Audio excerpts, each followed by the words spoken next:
बिस्मिल्लाहिर्रहमानिर्रहीम।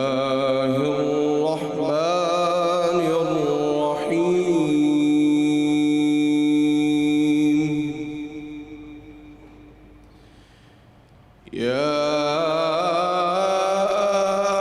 अय्युहल्लज़ीना आमनू इज्तनिबू कसीरम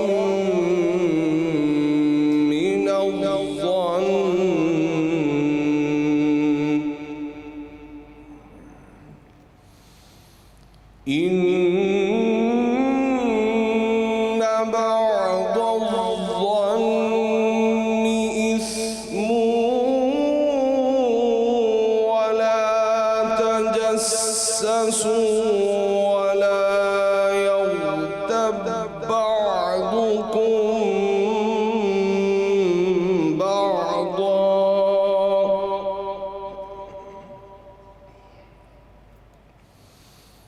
अयुहिब्बु अहदुकुम अन यअकुल लहम अखीहि मैतन फकरिहतूहु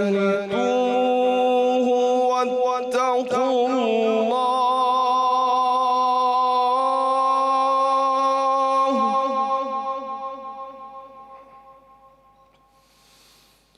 अयुहिब्बु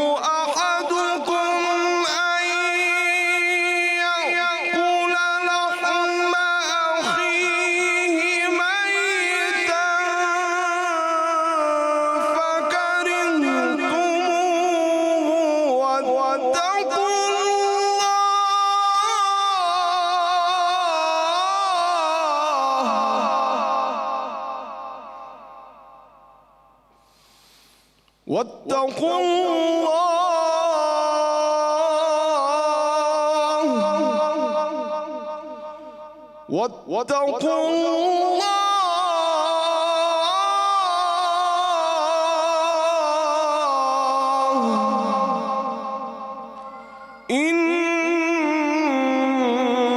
इन्नल्लाह तव्वाबुर रहीम।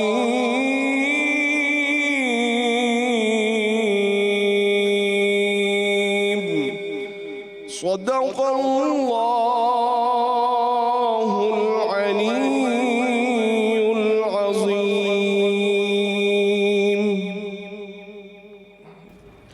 तर्जुमा। अल्लाह के नाम से शुरू करता हूँ जो निहायत ही मेहरबान और रहम करने वाला है। ए अहले ईमान, बहुत गुमान करने से एतराज़ करो कि बाज़ गुमान गुनाह है, और एक दूसरे के हाल का तजस्सुस ना किया करो, और ना कोई किसी की ग़ीबत करे। क्या तुम में से कोई इस बात को पसंद करेगा कि अपने मरे हुए भाई का गोश्त खाए? इससे तो तुम ज़रूर नफ़रत करोगे। तो ग़ीबत ना करो और खुदा का डर रखो, बेशक खुदा तौबा कबूल करने वाला मेहरबान है। जज़ाकल्लाह। जज़ाकल्लाह। बिस्मिल्लाहिर्रहमानिर्रहीम। अस्सलामु अलैकुम ख़वातीन व हज़रात, उम्मीद है कि आप सब खैरियत से होंगे। आपको खुशामदीद कहते हैं बहार रमज़ान में, जो आन टीवी की बहुत ही स्पेशल और ख़ुसूसी रमज़ान की ट्रांसमिशन है।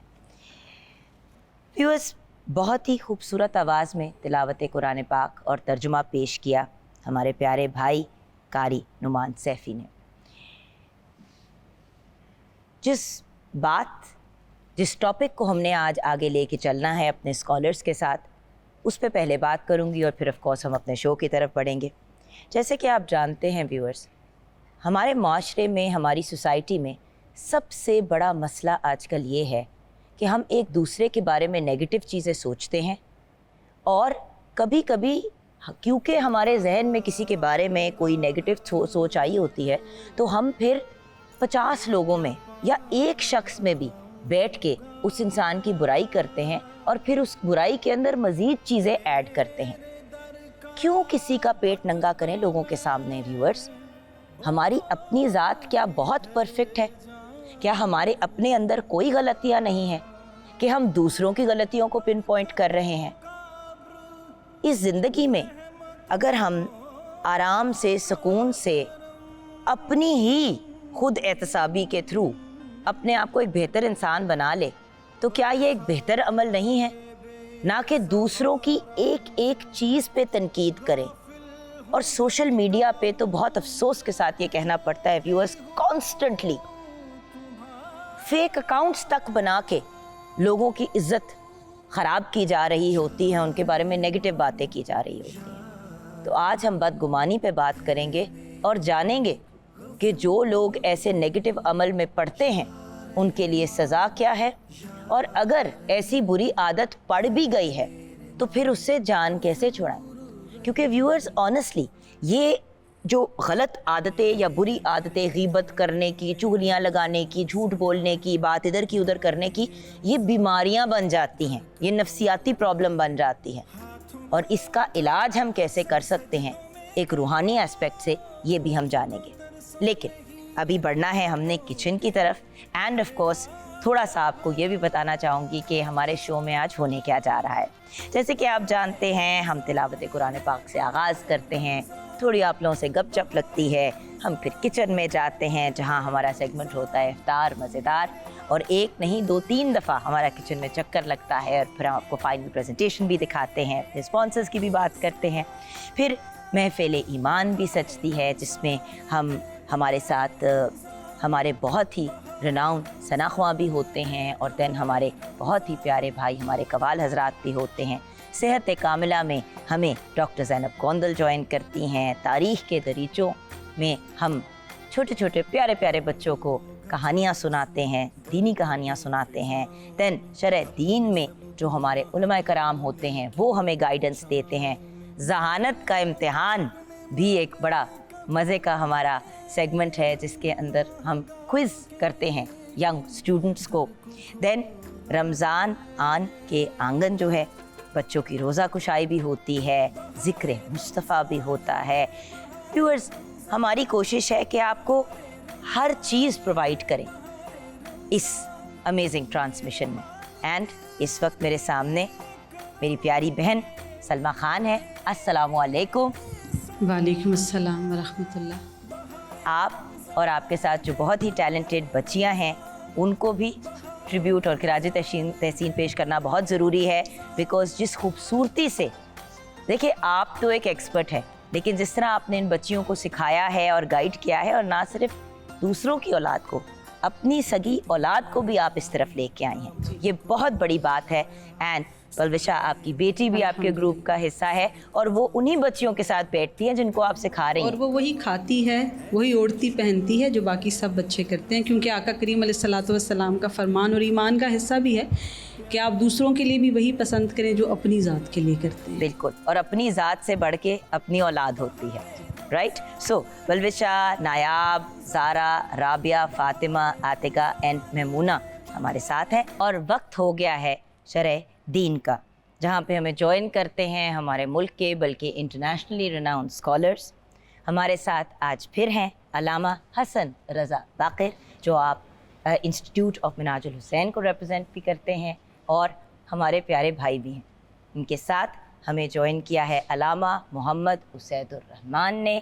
आप मारूफ आलम दीन भी हैं और कॉलम निगार भी हैं। अस्सलाम वालेकुम। वालेकुम अस्सलाम व रहमतुल्लाह। भैया, आज हम बात कर रहे हैं बदगुमानी की। बदगुमानी है क्या? पहले हमें ये डिफाइन करते हैं।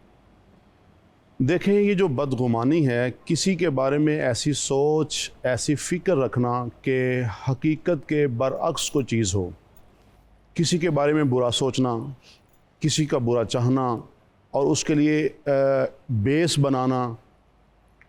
कुरान करीम में वाज़े तौर पर इरशाद फरमा दिया गया कि एक जगह पे तो कहा कि या अय्युहल्लज़ीना आमनू ला यस्खर कौमुम मिन कौमिन असा यकूनु खैरम मिनहुम, क्या ईमान वालो, कोई भी कौम जो है, कोई मर्द जो है, वो दूसरे मर्दों का मजाक मत उड़ाए, हो सकता है वो तुमसे बेहतर हो। ऐसे ही कहा गया ख़वातीन से कि कोई औरत जो है वो दूसरी ख़वातीन का मजाक ना उड़ाए, हो सकता है वो उनसे बेहतर हो। और कहा गया ईमान वालो, तजस्सुस में मत पढ़ो, या अय्युहल्लज़ीना आमनू इज्तनिबू कसीरम मिनज़्ज़न, तजस्सुस में पढ़ना, किसी के बारे में बुरा सोचना, बुरा गुमान रखना। यहाँ तक भी उम्मुल मोमिनीन सैयदा आयशा सिद्दीक़ा रज़ी अल्लाह तआला अन्हा से रिवायत है कि रसूलुल्लाह सल्लल्लाहु अलैहि वसल्लम ने इरशाद फरमाया जिसने किसी मोमिन के बारे में बुरा सोचा, बुरा गुमान रखा, उसने गोया कि अल्लाह ताला के बारे में बुरा गुमान रखा, क्योंकि अल्लाह का ये हुक्म है कि तुम किसी के बारे में बुरा गुमान मत रखो, बुरी सोच मत रखो, बुरी फिक्र मत रखो। हत्ता कि फुकहा ने यहाँ तक भी लिखा है कुरान और सुन्नत की रोशनी में, अगर किसी चौराहे में आप दो लोगों को देखो, एक मर्द है एक औरत है, तो उनके बारे में भी अच्छा गुमान रखो, अच्छा गुमान रखो, बुरा गुमान न रखो। ये जो बुरा गुमान है, इससे क्या होता है? इससे मुआशरा तबाह होता है, बिगाड़ आता है। भैया कितनी दफा भाई और बहन बैठ के खाना खा रहे होंगे और लोग देख के कहेंगे ओ देखो जी। ये तो आपको पता ही है। ये बेस बनती है। असल जो गुमान है ना, जो बदगुमानी जो है, ये मुआशरे के बिगाड़ का, इसको बेस कह लें, बुनियाद कह लें। सारा मुआशरा तबाह हो जाता है, सोच ऐसी बन जाती है, फिक्र ऐसी बन जाती है, और होता क्या है, हकीकत उसके बरअक्स निकलती है। ख़ानदान तबाह होते हैं, झगड़े होते हैं, कत्ल हो जाते हैं, मर्डर होते हैं। बहुत सारे ऐसे हम सीन देख रहे हैं कि जनाब ऐसा हुआ कि मिसिस को किसी का फ़ोन आया, बिल फर्ज माल, मेरी मिसिस को कॉल आती है, मैं बदगुमानी करता हूँ कि किसकी कॉल हो सकता है, उसके भाई की कॉल हो, उसकी किसी फ्रेंड की कॉल हो, उसकी माँ की कॉल हो, तो ये बदगुमानी होती है। माशा मर्डर हुए हैं हमारे पाकिस्तान में, मर्डर हुए इसके बात कर रहे हैं, चले वो तो ऑब्वियसली हमने देखी अपनी आंखों से और सुने इंसिडेंट। मेरे साथ रिसेंटली एक बड़ा अजीब इंसिडेंट हुआ जिसके बारे में मैं बड़ी देर से चुप बैठी हुई हूँ, लेकिन अगर बदगुमानी की बात हो ही रही है तो मैं आप लोगों के साथ शेयर करती हूँ। मेरे बारे में एक वीडियो वायरल, एक चीज़ वायरल हो गई। वो ASP शहर बानो नकवी माशाल्लाह बड़ी ब्रिलियंट यंग लेडी है, उसने वो काम किया जो बड़े बड़े, मतलब वहाँ पे मर्द भी खड़े हुए थे, मेल पुलिस ऑफिसर्स भी थे, लेकिन उसने पूरी इंसानियत को बचाया मेरी बहन, पूरी इंसानियत को बचाया। बिल्कुल ठीक है। वो बच्ची शो पे आई। सबसे पहले तो मैं एक बात क्लियर कर दूं, मेरा दूर दूर से उस लड़की से कोई ताल्लुक, कोई रिश्ता नहीं है। उनका लास्ट नेम नकवी जरूर है, लेकिन वो ओकाड़ा से बिलोंग करते हैं। मेरे हस्बैंड और उनकी फैमिली से उनका कोई वास्ता ताल्लुक नहीं है। आप उस बच्ची से भी पूछ सकते हैं। उन्होंने मुझसे पूछा भी कि कुछ कहूँ, कोई स्टेटमेंट दूं। मैंने कहा बेटा छोड़ दो, क्या फायदा। मैंने उस बच्ची का हाथ चूमा, मैंने उससे रिक्वेस्ट की, मैंने कहा बेटा मैं आपका हाथ चूम सकती हूँ? तो उसने कहा मैं नहीं गवाह हूँ, मैं नहीं गवाह हूँ, मैं शाहिद हूँ।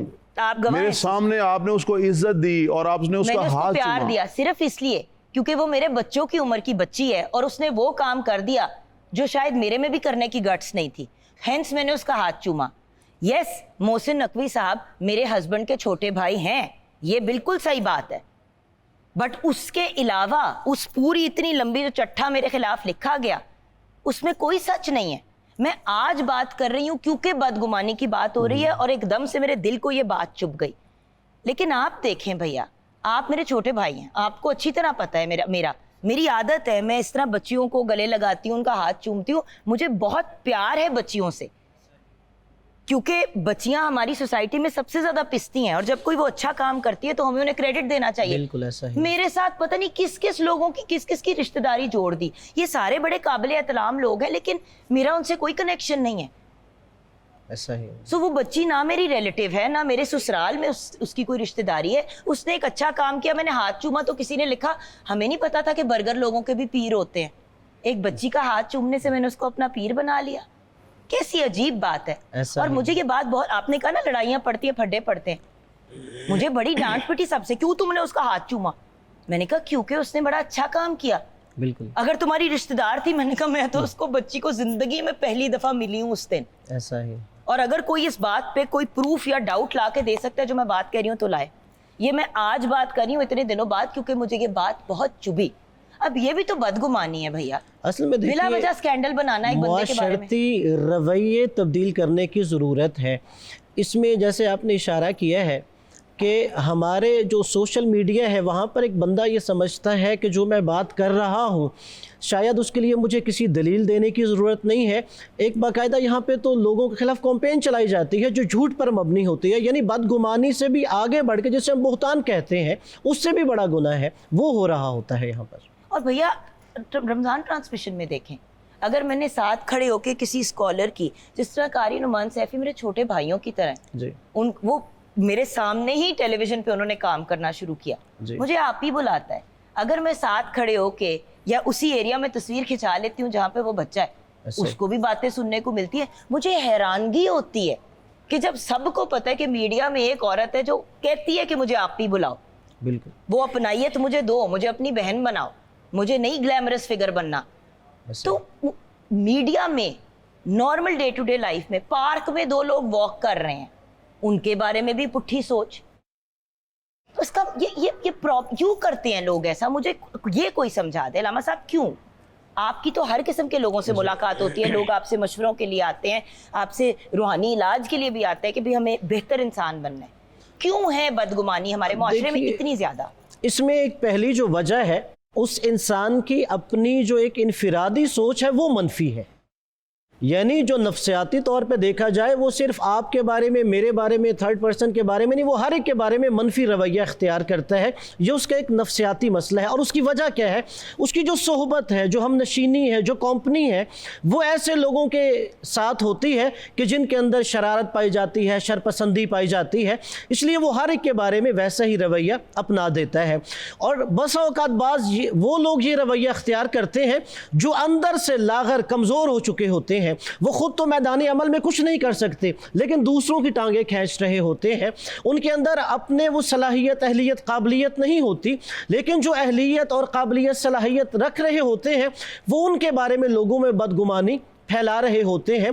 और इसलिए अगर मैं यहाँ पे अर्ज करूँ, एक तो दूसरों के बारे में बदगुमानी है, यहाँ तो लोग अल्लाह के बारे में भी बदगुमान हो रहे होते हैं। अगर नाउज़ुबिल्लाह किसी के ऊपर कोई मुश्किल वक्त आ गया, कोई परेशानी आ गई, मुसीबत आ गई, वो कहता है कि अल्लाह ने मुझे ही देख लिया है, कि अल्लाह ने मेरा गाड़ी देख लिया है इन मसाइब के लिए। यानी इससे उससे अगले लेवल की बात, लोग आके कहते हैं ये तुम पे अल्लाह का अजाब आया है। अल्लाह ताला कहाँ अजाब भेजता है लोगों पे? अल्लाह की तो रहमत वसी है। अल्लाह ताला तो हमें 70 माओं से ज्यादा प्यार करता है। ऐसा ही माँ किस लेवल का इश्क करती है अपनी औलाद से, बल्कि माँ और बाप में दोनों कहूंगी, माँ बाप तो अपनी औलाद से इश्क करते हैं। ऐसा ही। तो उसको मल्टीप्लाई कर दे 70 से, तो वो रब हम पे क्यों अजाब भेजेगा? ऐसा ही। मतलब हम बिल्कुल, आपने बिल्कुल सही कहा, अच्छाई का क्रेडिट खुद लेना है, जब कुछ बुरा होता है तो वो हम अल्लाह ताला के क्रेडिट को डाल जुगन देखें, ये जो आज फेक न्यूज़ का दौर है ना, आज फेक न्यूज़ का दौर है, भाई वायरल होना है ना, इतना ज़्यादा है कि देखें, मैं आपको बताऊं कि आज से 1400 साल पहले कुरान पाक नाज़िल हो चुका है। सूरह हुजुरात में बता दिया गया कि ईमान वालों तजस्सुस न करो, बुरा गुमान न करो, कोई ख़बर अगर तुम तक पहुंचती है ना, पहले देख लो, सोच लो, तहकीक कर लो, हो सकता है जो खबर आप तक पहुंची है हकीकत के बरअक्स हो, हकीकत कुछ और हो। और ये जो कुरान पाक की आयत जब नाज़िल हुई ना, इसका शान नुज़ूल क्या है? हजूर सल्लल्लाहु अलैहि वसल्लम ने अपने एक सहाबी को एक कबीले में ज़कात की कहा कि वहाँ से जाके ज़कात की पेमेंट ले आओ, माल जो वहाँ पे उन्होंने इकट्ठा किया वो जाके वहाँ से ले आओ। हुजूर सल्लल्लाहु अलैहि वसल्लम का जब कासिद वहाँ पे पहुँचा तो लोग जो थे वहाँ पे खड़े हुए थे उसके इस्तकबाल के लिए कि हुजूर सल्लल्लाहु अलैहि वसल्लम का कासिद आया है। अच्छा, ये जो सहाबी थे, इन्होंने एक बंदे से पूछा कि यार ये बंदे यहाँ पे क्यों खड़े हुए हैं? उसने कहा कि तुम्हें पता है कि तुम्हारी इस कबीले के साथ पुरानी दुश्मनी है, तो ये आज इनको मौका मिल गया, तुझे कत्ल करने के लिए खड़े हुए हैं। अच्छा, इसने क्या किया? इसने फ़ौरन सवारी जो थी अपनी बैग की और भगाई और हुजूर सल्लल्लाहु अलैहि वसल्लम की खिदमत में आके अर्ज़ की, या रसूल अल्लाह, आपने तो मुझे कहा ज़कात का माल लेके आओ और वो मेरी जान लेने के दर पे हैं। अच्छा, ये अभी बात हो रही थी, इसी मौके के ऊपर जिब्रील आए अलैहिस्सलाम और कहा या अय्युहल्लज़ीना आमनू इज्तनिबू, और ये आयतें पढ़ी। और हुजूर सल्लल्लाहु अलैहि वसल्लम को दूसरी जो आयत थी इस मौके के ऊपर आई, या अय्युहल्लज़ीना आमनू इन जाकुम फासिकुम बिना बाइन। इस मौके पे जिब्रील ही आयत लेकर आए, या अय्युहल्लज़ीना आमनू इन जाकुम फासिकुम बिना बाइन, ऐ ईमान वालों, अगर कोई फासिक झूठा आदमी झूठी खबर लेके आए, फेक न्यूज़ लेके आए, तो तहकीक कर लो, कहीं ऐसा ना हो। अब होना क्या था, हुजूर सल्लल्लाहु अलैहि वसल्लम को गुस्सा है इस बात पे कि मुझे उन्होंने कहा बंदा भेजो और मेरे बंदे को कत्ल करने के दर पे हैं।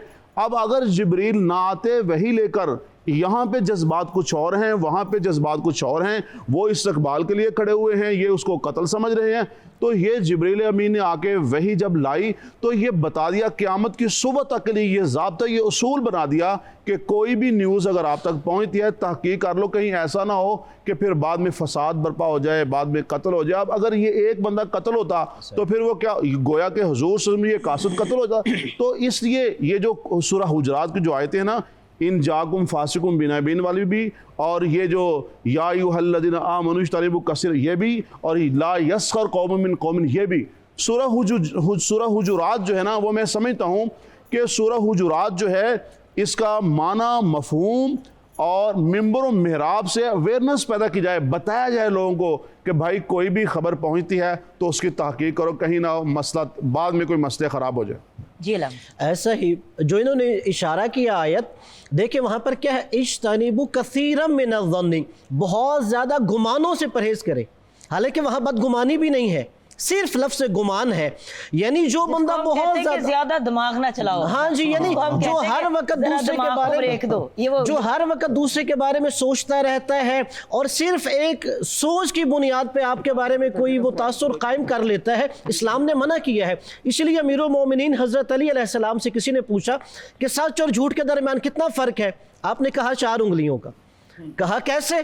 कहा जो कान से सुनो समझो वो झूठ है, जो आंख से देखो वो सच है। अल्लाह अकबर, सुभान। किसी ने सिर्फ एक गुमान की बुनियाद पे कह दिया कि जी मैंने फलां के बारे में जो है ये सुना है। आपने सुना है, हो सकता है जब आप देखेंगे हकीकत में उसके बरक्स हो। और यही वजह है कि बसा औकात लोगों की बदगुमानी से बचाने के लिए खुद रसूल खुदा सल्लल्लाहु अलैहि वसल्लम का एक वाक़या है। जैसे आपने कहा कि पार्क में कोई 2 घूम रहे हो तो लोग क्या कुछ सोच रहे होते हैं। एक दफ़ा किसी एक होस्ट ने मुझे याद नहीं पड़ा और मैं नाम भी नहीं लेना चाहती, अगेन नेगेटिविटी फैलाने वाली बात है, उस बच्ची का करियर, उस लड़की का करियर ही खराब हो गया क्योंकि उन्होंने इसी तरह जाके कहा क्या ये हमारे मनारे पाकिस्तान में हुआ।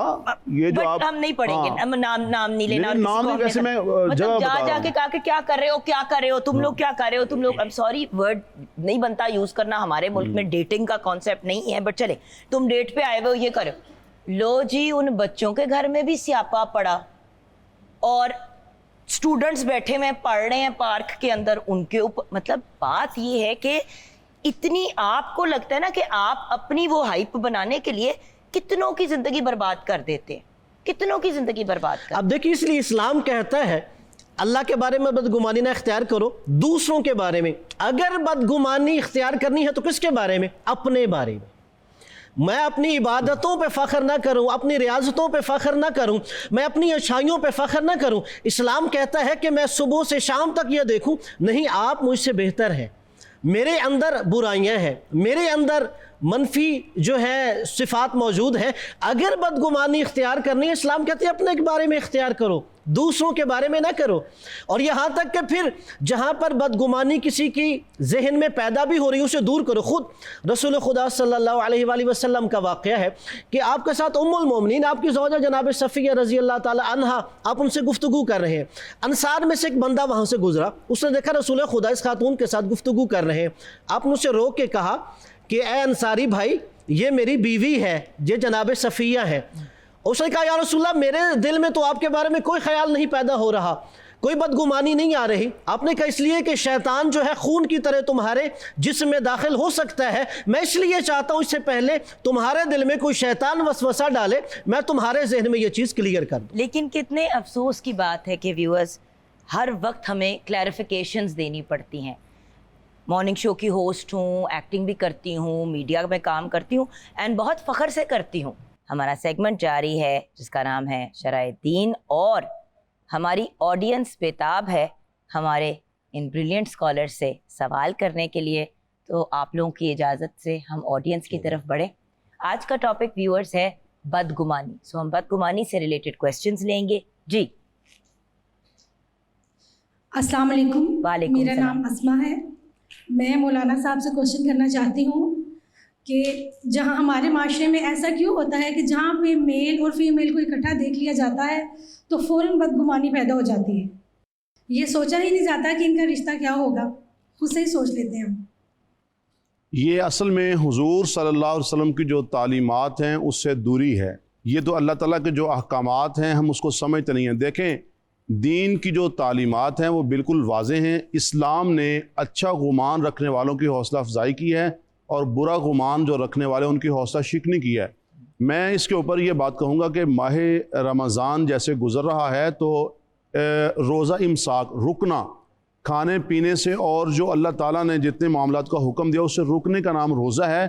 तो देखें, जो हलाल, मिसाल के तौर पे जो हलाल चीज़ें हैं उससे हम रुक गए हैं। यानी मटन हमारे सामने हम नहीं खा रहे, ये हलाल था लेकिन रुक गए हैं। लेकिन अफसोस से कहना पड़ता है कि जो बुरा गुमान है, जो गीबत है, जो चुगली है, इसको अल्लाह ताला ने कहा कि हजूर से ने फरमाया कि अल्लाह ताला फरमाते हैं क्या तुम पसंद करते हो कि अपने भाई के मुर्दे भाई का गोश्त खाओ?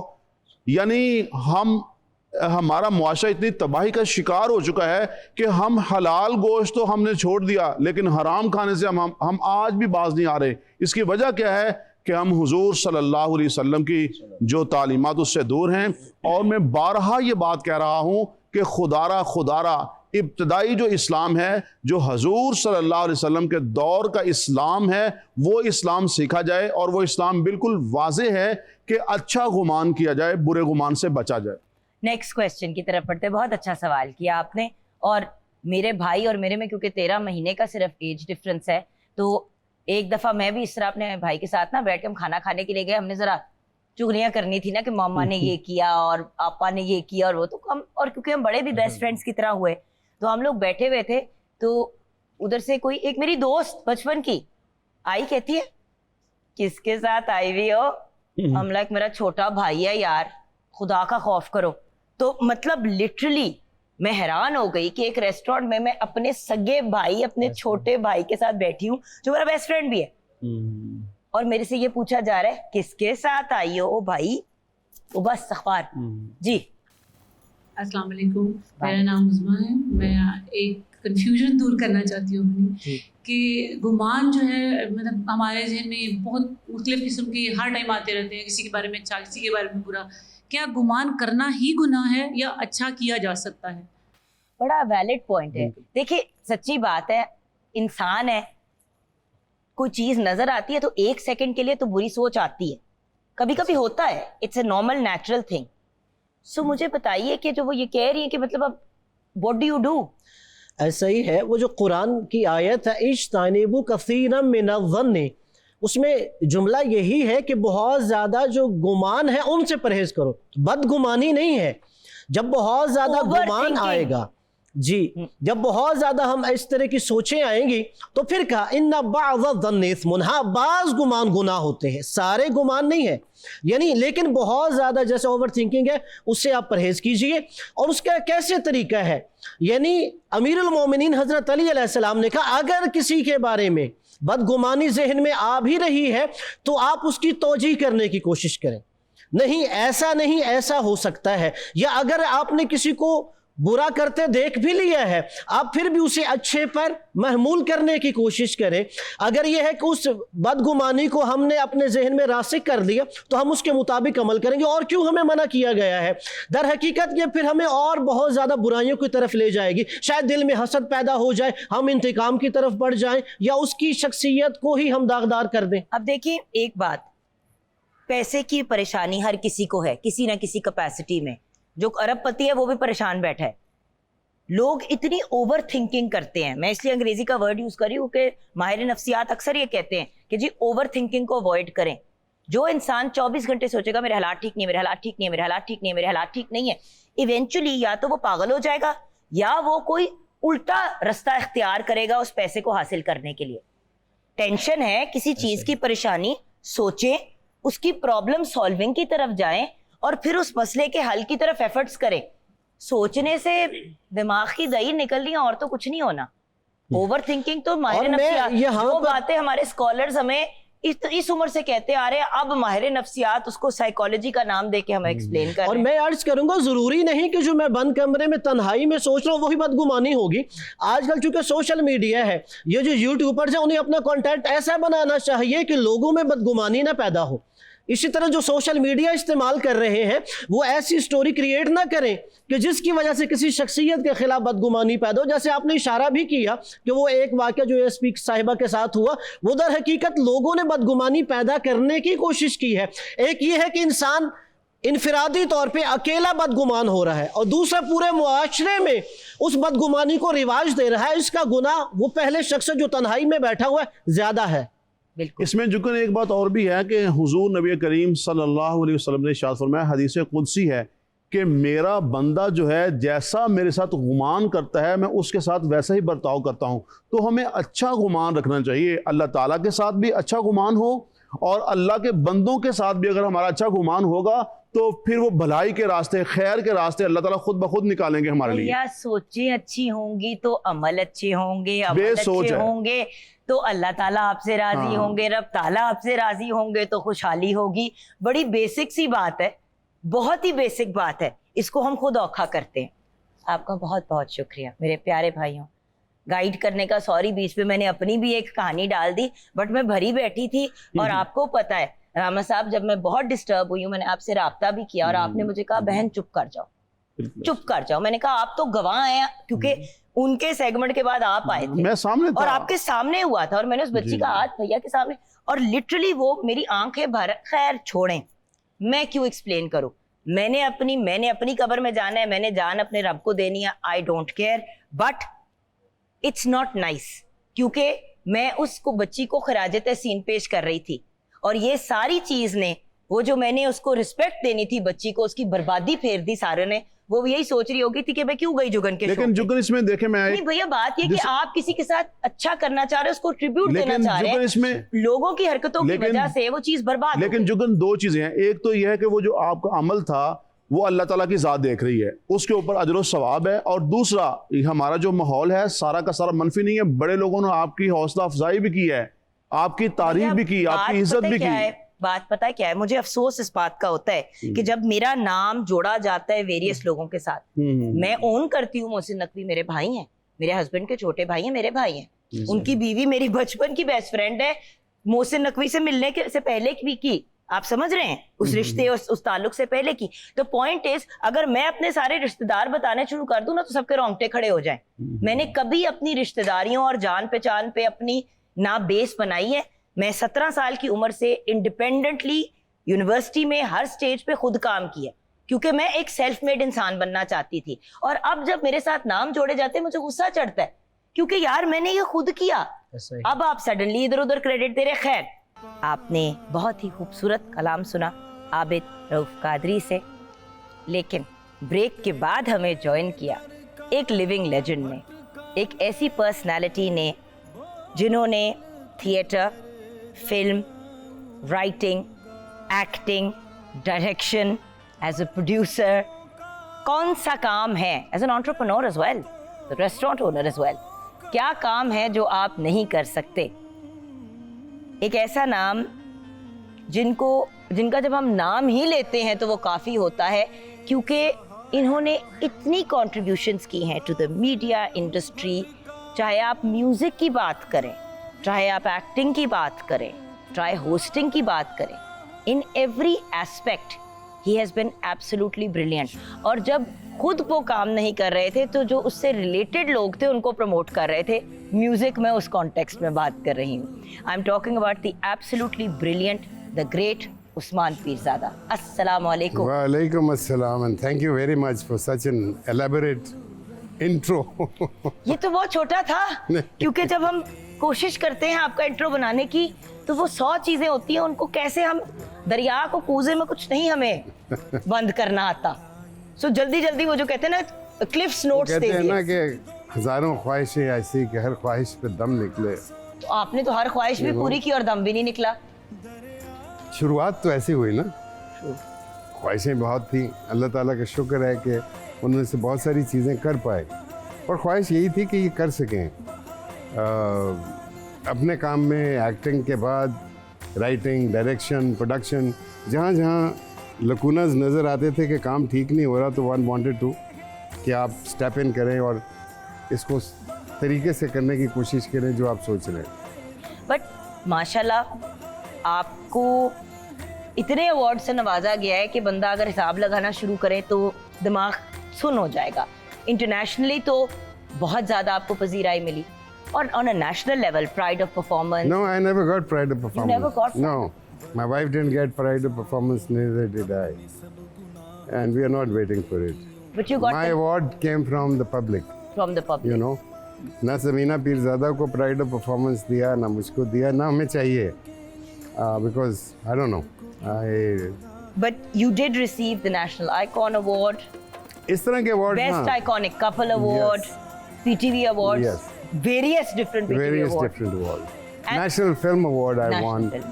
about मेरे पास इस वक्त मेरी 2 फिल्मों में we won 11 awards, national awards, माशाल्लाह। गोरी दियाँ चांजना एंड नज़दीकियाँ। यस। सो मुझे ये बताइए कि जब हम अब उस्मान पीरज़ादा की बात करते हैं, when you started out you were an actor, right? आज जब हम उस्मान पीरज़ादा की बात करते हैं, हु इज ही? हम आपको वो कहते हैं ना, हमें इंसान की फितरत की एक प्रॉब्लम है कि हम एक बॉक्स में डालने की कोशिश करते हैं। तो what is the Usman Pirzada box? मैं रोज़ाना सुबह उठ के यही सवाल अपने आप से करता हूँ, Who are you? Who am I? Because you are everyone and everything. You know, basically it's the experience. हम फॉर इंस्टेंस हम डेमोक्रेसी की बात करते हैं, तो मैं समझता हूँ कि एक इज्तिमाई व्यूइंग, जब आप एक सिनेमा घर में फ़िल्म देखने जाते हैं और सारे इकट्ठे बैठकर जब एक फ़िल्म देख रहे हो, तो वो मुसावात है, आप सारे इक्वल होते हैं उस टाइम पे।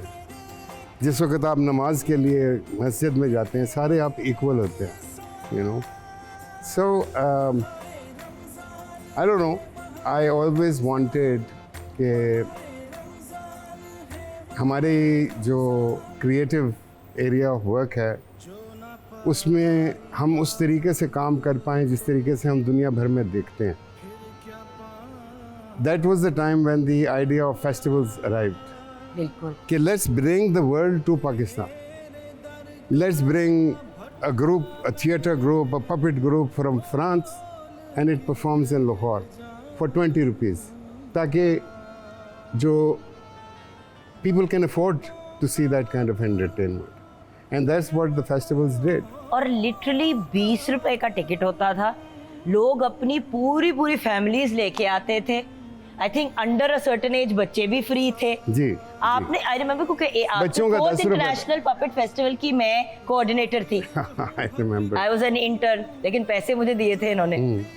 द पॉइंट इज ये चीजें बड़ी मैटर करती हैं। और मुझे याद है उस जमाने में पैसे भी दिए थे, तेरे अब्बे के साथ लड़ाई भी की थी। हाँ जी, क्योंकि पीटीवी के लिए उन्होंने कहा कि जो हम वो होस्ट कराना है हम इससे करा लेते हैं। मेरी तो ईद हो गई।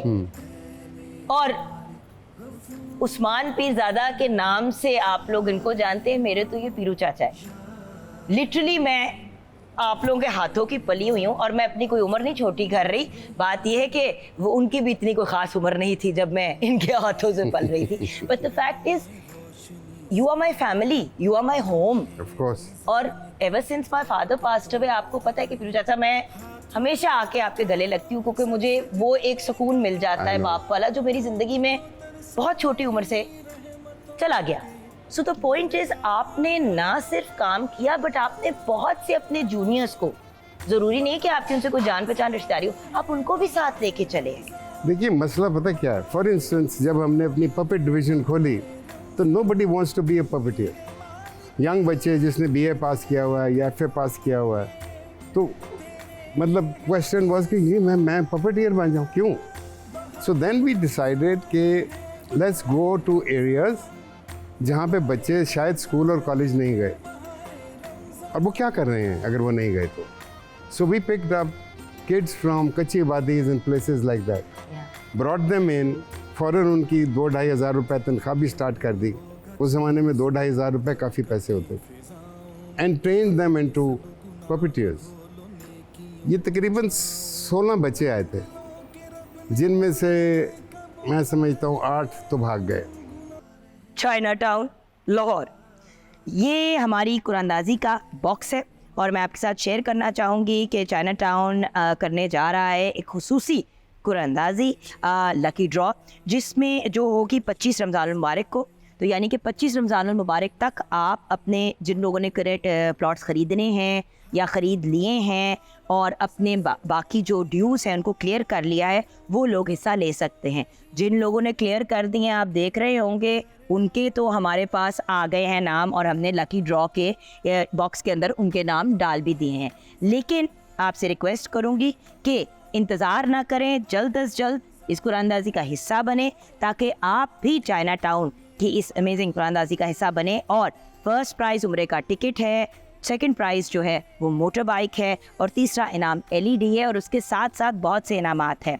सो अब बनेगा सबका घर चाइना टाउन लाहौर में, और 5 मरले के प्लॉट की मंथली इंस्टॉलमेंट सिर्फ 9,500 रुपये है, 9,500 रुपीज़ बिल्कुल। और बुकिंग जो है वो 2,75,000 रुपीज़ में हो जाती है। आजकल तो गाड़ी क्या, बाइक भी बड़ी मुश्किल से जो है इस अमाउंट में आती है। सो बात यहीं ख़त्म नहीं होती, बल्कि मुकम्मल अदायगी करने पे आपको मिलेगा 10% तक डिस्काउंट भी। खैर ये बातें तो होती रहेंगी, लेकिन अब हमने करना ये है कि हमने बढ़ना है अपनी ऑडियंस की तरफ, क्योंकि we have the absolutely brilliant legend in his own right Usman Peerzada with us. So आपकी इजाज़त से सर, ऑडियंस भी आपसे सवाल करना चाह रही है। कम गो अहेड। हाँ जी, तो किसने पूछना है उस्मान पीरज़ादा से पहला सवाल? अस्सलाम वालेकुम। जी अस्सलाम वालेकुम, मेरा नाम यास्मीन है।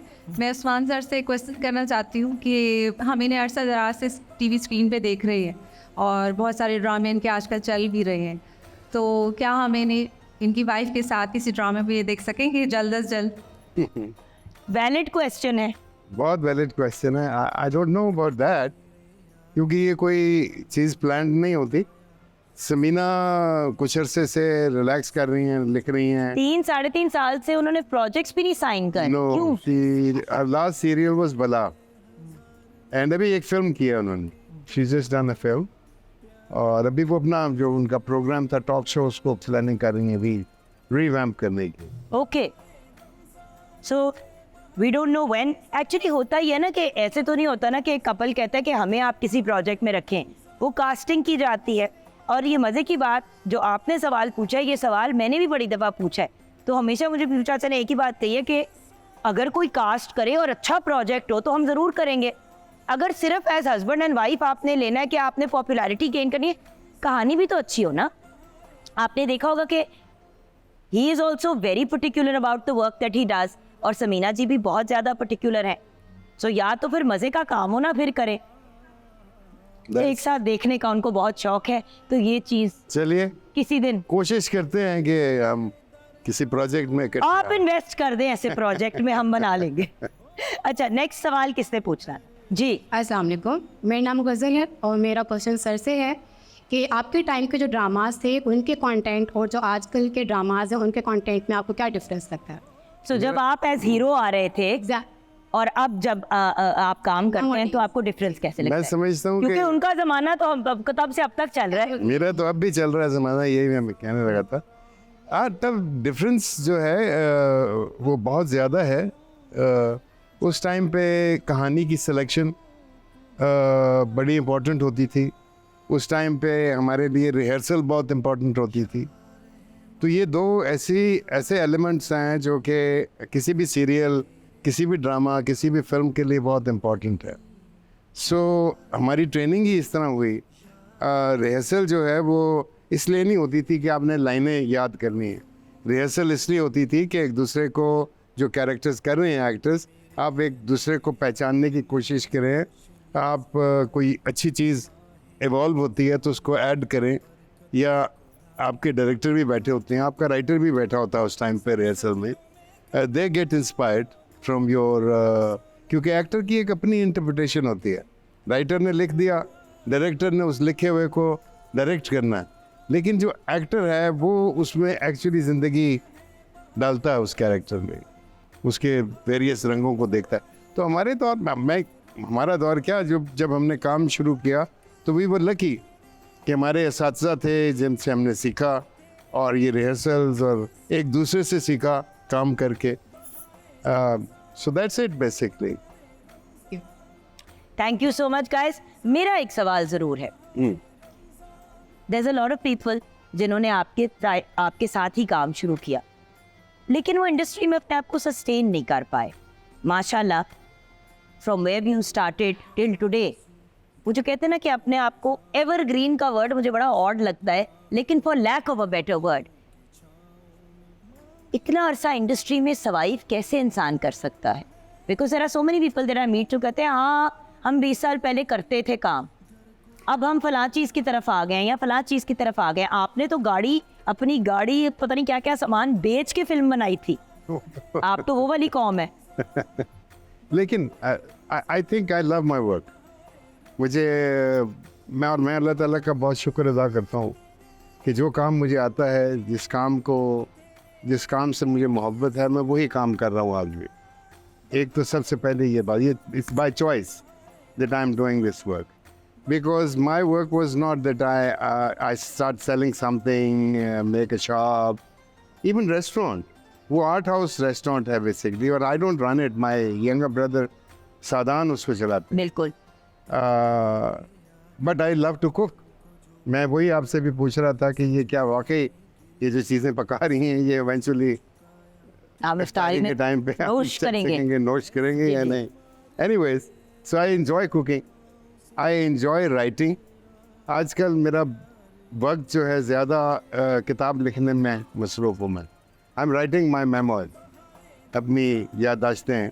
अभी आपकी इतनी उम्र तो नहीं हुई कि आपने अपने मेमोइर्स लिखने शुरू कर दिए? नहीं, अब और मेरा मतलब है कि 73 के तो हो गए, तो 50 साल की मेमोरीज और 60 साल की मेमोरीज तो मौजूद हैं। तो अपने मेमोइर्स लिख रहे हैं? हाँ, और कब तक इनको हम रिलीज करेंगे? बहुत जल्द, पब्लिश करेंगे? आई थिंक अब मुझे तकरीबन डेढ़ साल हो गया लिखते हुए। एक मेरे ख्याल में उसका जो एक पहला पोर्शन है, it's huge, it begins from childhood, you know, and all the people who inspired me. मतलब उसमें एक इट्स स्टोरीज विद पीपल। उसमें मैं समझता हूँ कि मेरा जो उस्ताद है in storytelling, you know, I can tell a story very well. You know, I'm a storyteller. I'm Always. a storyteller. तो कहानी सुनाने का जो मेरा उस्ताद है वो मेरा बावर्ची है। इस्माइल उनका नाम था, वो बिहारी थे, बक्सर शहर से उनका ताल्लुक था, और उनको फिल्में देखने का एक शिद्दत थी उनकी फिल्में देखने की। हर रोज़ रात को 8:30 बजे खाना लपेट कर वो साइकिल पे दौड़ते थे मकलोड रोड की तरफ लाहौर में। वहाँ पे फिल्में बेनतहा सिनेमा थे उस ज़माने में। तो आन, दीदार, अंदाज, दाग, ये इंडियन फिल्मों का नाम ले रहा हूँ, उस ज़माने में चलती थी यहाँ पे।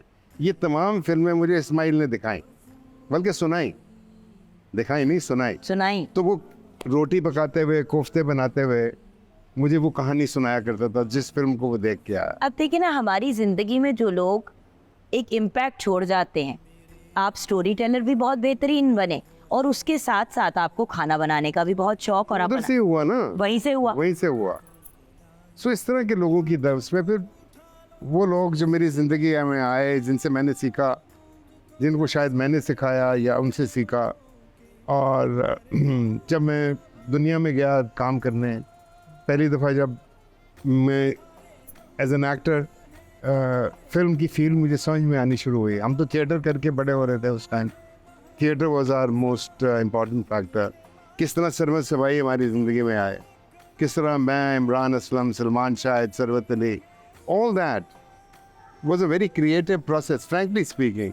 Today when I look back, वो जो मैं सोचता हूँ कि हमारे पास जो थोड़ा बहुत भी टैलेंट जो आया, वो उन लम्हों में उन लोगों के साथ बैठ के, कॉलेज में भी मेरे ख्याल में हमने, मुझे नहीं याद पड़ता बीए के ज़माने में मैंने कभी क्लास में बाकायदगी से गया हूँ। कैंटीन में ज़्यादा वक्त गुजरता था, लेकिन वो वक्त जो था जो कैंटीन में गुजरता था वो अपने प्रोफेसर्स के साथ गुजरता था। शोएब आशवी साहब के साथ बैठे हुए हैं, ड्रामे पे गुफ्तगू हो रही है। ये नहीं कि हम कोई वो खलील खां फाख्ता उड़ाते थे वाला काम कर रहे थे। We are learning the capacity of learning. Probably at times आपको क्लासरूम जो है वो आपको मेरा सांस बंद होता था classroom. I could learn much more from my professor outside the class. बिल्कुल। सो एनीवे, इन मामलात को तो हम पढ़ेंगे, लेकिन अभी भी हमने ये बात करनी है। मुझे याद है, और हमने उसको ज़रूर टच अपॉन करना है आगे जाके, कि जो डिफरेंट जगहों में, छोटे छोटे इलाकों में जाके जो रफ़ी पीर ग्रुप जो है जाके परफॉर्म कर रहा है, मैं उसके बारे में भी बात करना चाहूँगी। लेकिन अभी हम ब्रेक की तरफ जाएंगे। ब्रेक से वापस आएंगे तो सलमा खान और उनकी टीम हमारे साथ होंगी, कलाम पेश करेंगे, डॉक्टर ज़ैनब कौंदल भी हमें ज्वाइन करेंगी। आप हमारे साथ रहिएगा। आप देख रहे हैं बहारे रमज़ान।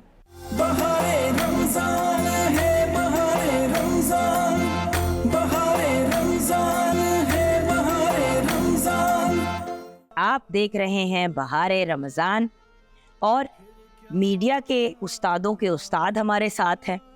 एक ऐसी पर्सनालिटी जिन्होंने मुझ जैसे नालायकों को काम करना सिखाया, और अगर मैं कहूँ कि वर्क एथिक्स सिखाया तो ये बात गलत नहीं होगी। We have the great living legend with us, Usman Peerzada, and then हमारे प्यारे आबिद भाई भी हमारे साथ हैं।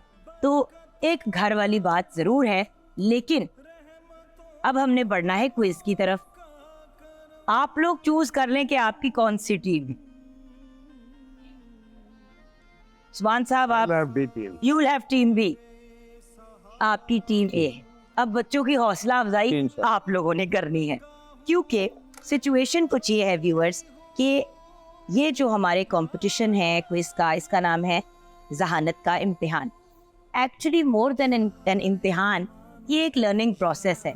जो चीज़ें ऐसे मामलात से हम सीखते हैं वो फिर भी आसानी से दिल में उतर जाती है। जब हम सिर्फ लेक्चर देते हैं तो एक्चुअली उसका शायद उतना इम्पैक्ट नहीं होता।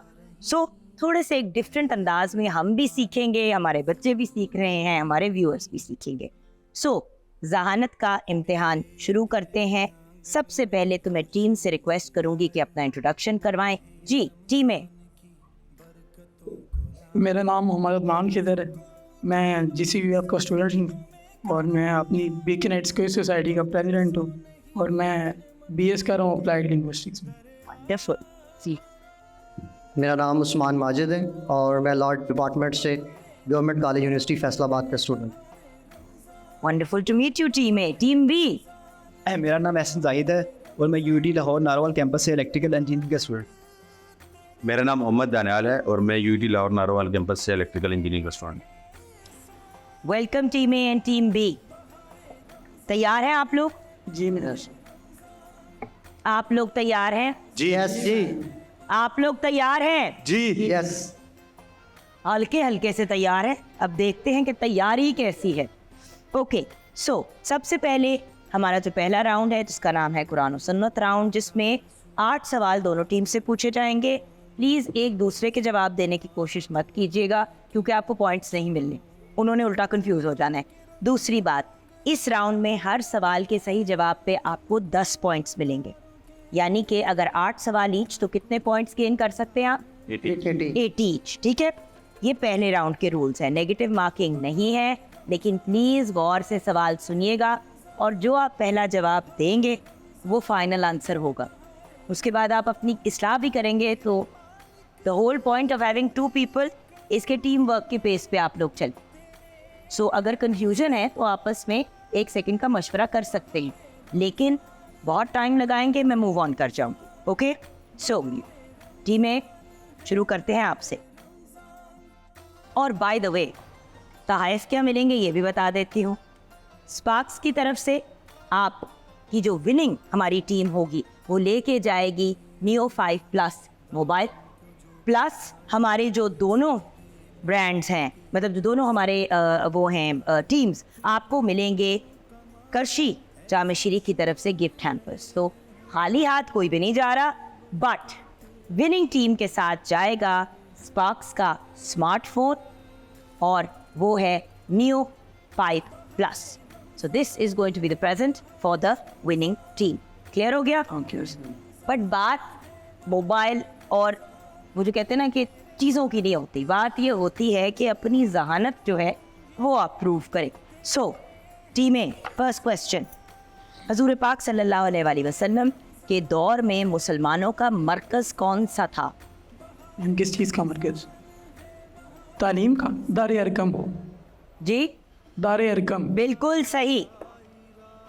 हज़रत खतीजा से निकाह के वक्त हुजूर पाक सल्लल्लाहु अलैहि वसल्लम की उम्र मुबारक कितनी थी? 25 साल। बिल्कुल सही। हुजूर पाक सल्लल्लाहु अलैहि वसल्लम ने हज़रत खतीजा रज़ी अल्लाह ताला अन्हा से निकाह के कितने अरसे बाद ऐलान नबूवत फरमाया? 15 साल। बिल्कुल सही, 40 साल की उम्र पे। सफ़रे मिराज पर हजूर पाक सल्लल्लाहु अलैहि वसल्लम की पहली सवारी का नाम बताएं। बुराक। बिल्कुल सही। सूरह नहल का कुरान में कौन सा नंबर है? सूरह नहल, सूरह अल नहल, सूरह नहल। नंबर कौन सा है? जो 30। Wrong answer. सही जवाब है 16 नंबर। बैतुल मक़दस में सब अनबिया की इमामत किसने कराई? आप सल्लल्लाहु अलैहि वसल्लम। बिल्कुल सही। चौथे पारे में कितनी सूरतों की आयत है? कितनी सूरतों की आयत है और उनके नाम बताएं। सूरत आले इमरान और ये और दूसरा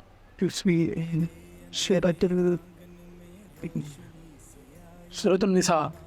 बिल्कुल सही। 2 सूरतों की, सूरह अल इमरान एंड सूरह निसा। बिल्कुल सही।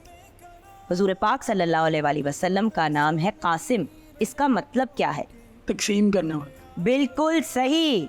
वेल डन बेटा, not bad at all, good job. So आपने बेसिकली 7 सवालों के सही जवाब दिए, 1 गलत हो गया, नो प्रॉब्लम, चलता है। सो बढ़ते हैं टीम बी की तरफ। Are you ready? Team B के पहले सवाल की तरफ हम बढ़ेंगे और टीवी का पहला सवाल ये है कि जी ज़हरा किसका लक़ब है? हज़रत बीबी फ़ातिमा। बेटा माइक के अंदर ऊंची आवाज़ में। हज़रत बीबी फ़ातिमा का। बिल्कुल सही, सैयदा फ़ातिमा का। सूरह हूद कुरान ने पाक में किस नंबर पे आती है? अपने सब गुनाह धो में 11वें नंबर पे। बिल्कुल सही बेटा, इतने डाउट में क्यों कहा? मैंने शक्ल देखी तो कहता है नंबर पता नहीं। बिल्कुल सही जवाब था। सूरह अहराफ मक्की है या मदनी? सूरत अल अराफ मक्की सूरत है। बिल्कुल सही।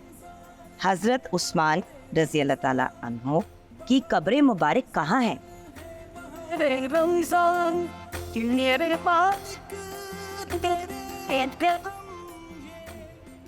वक्त कम है, मुकाबला सख्त है।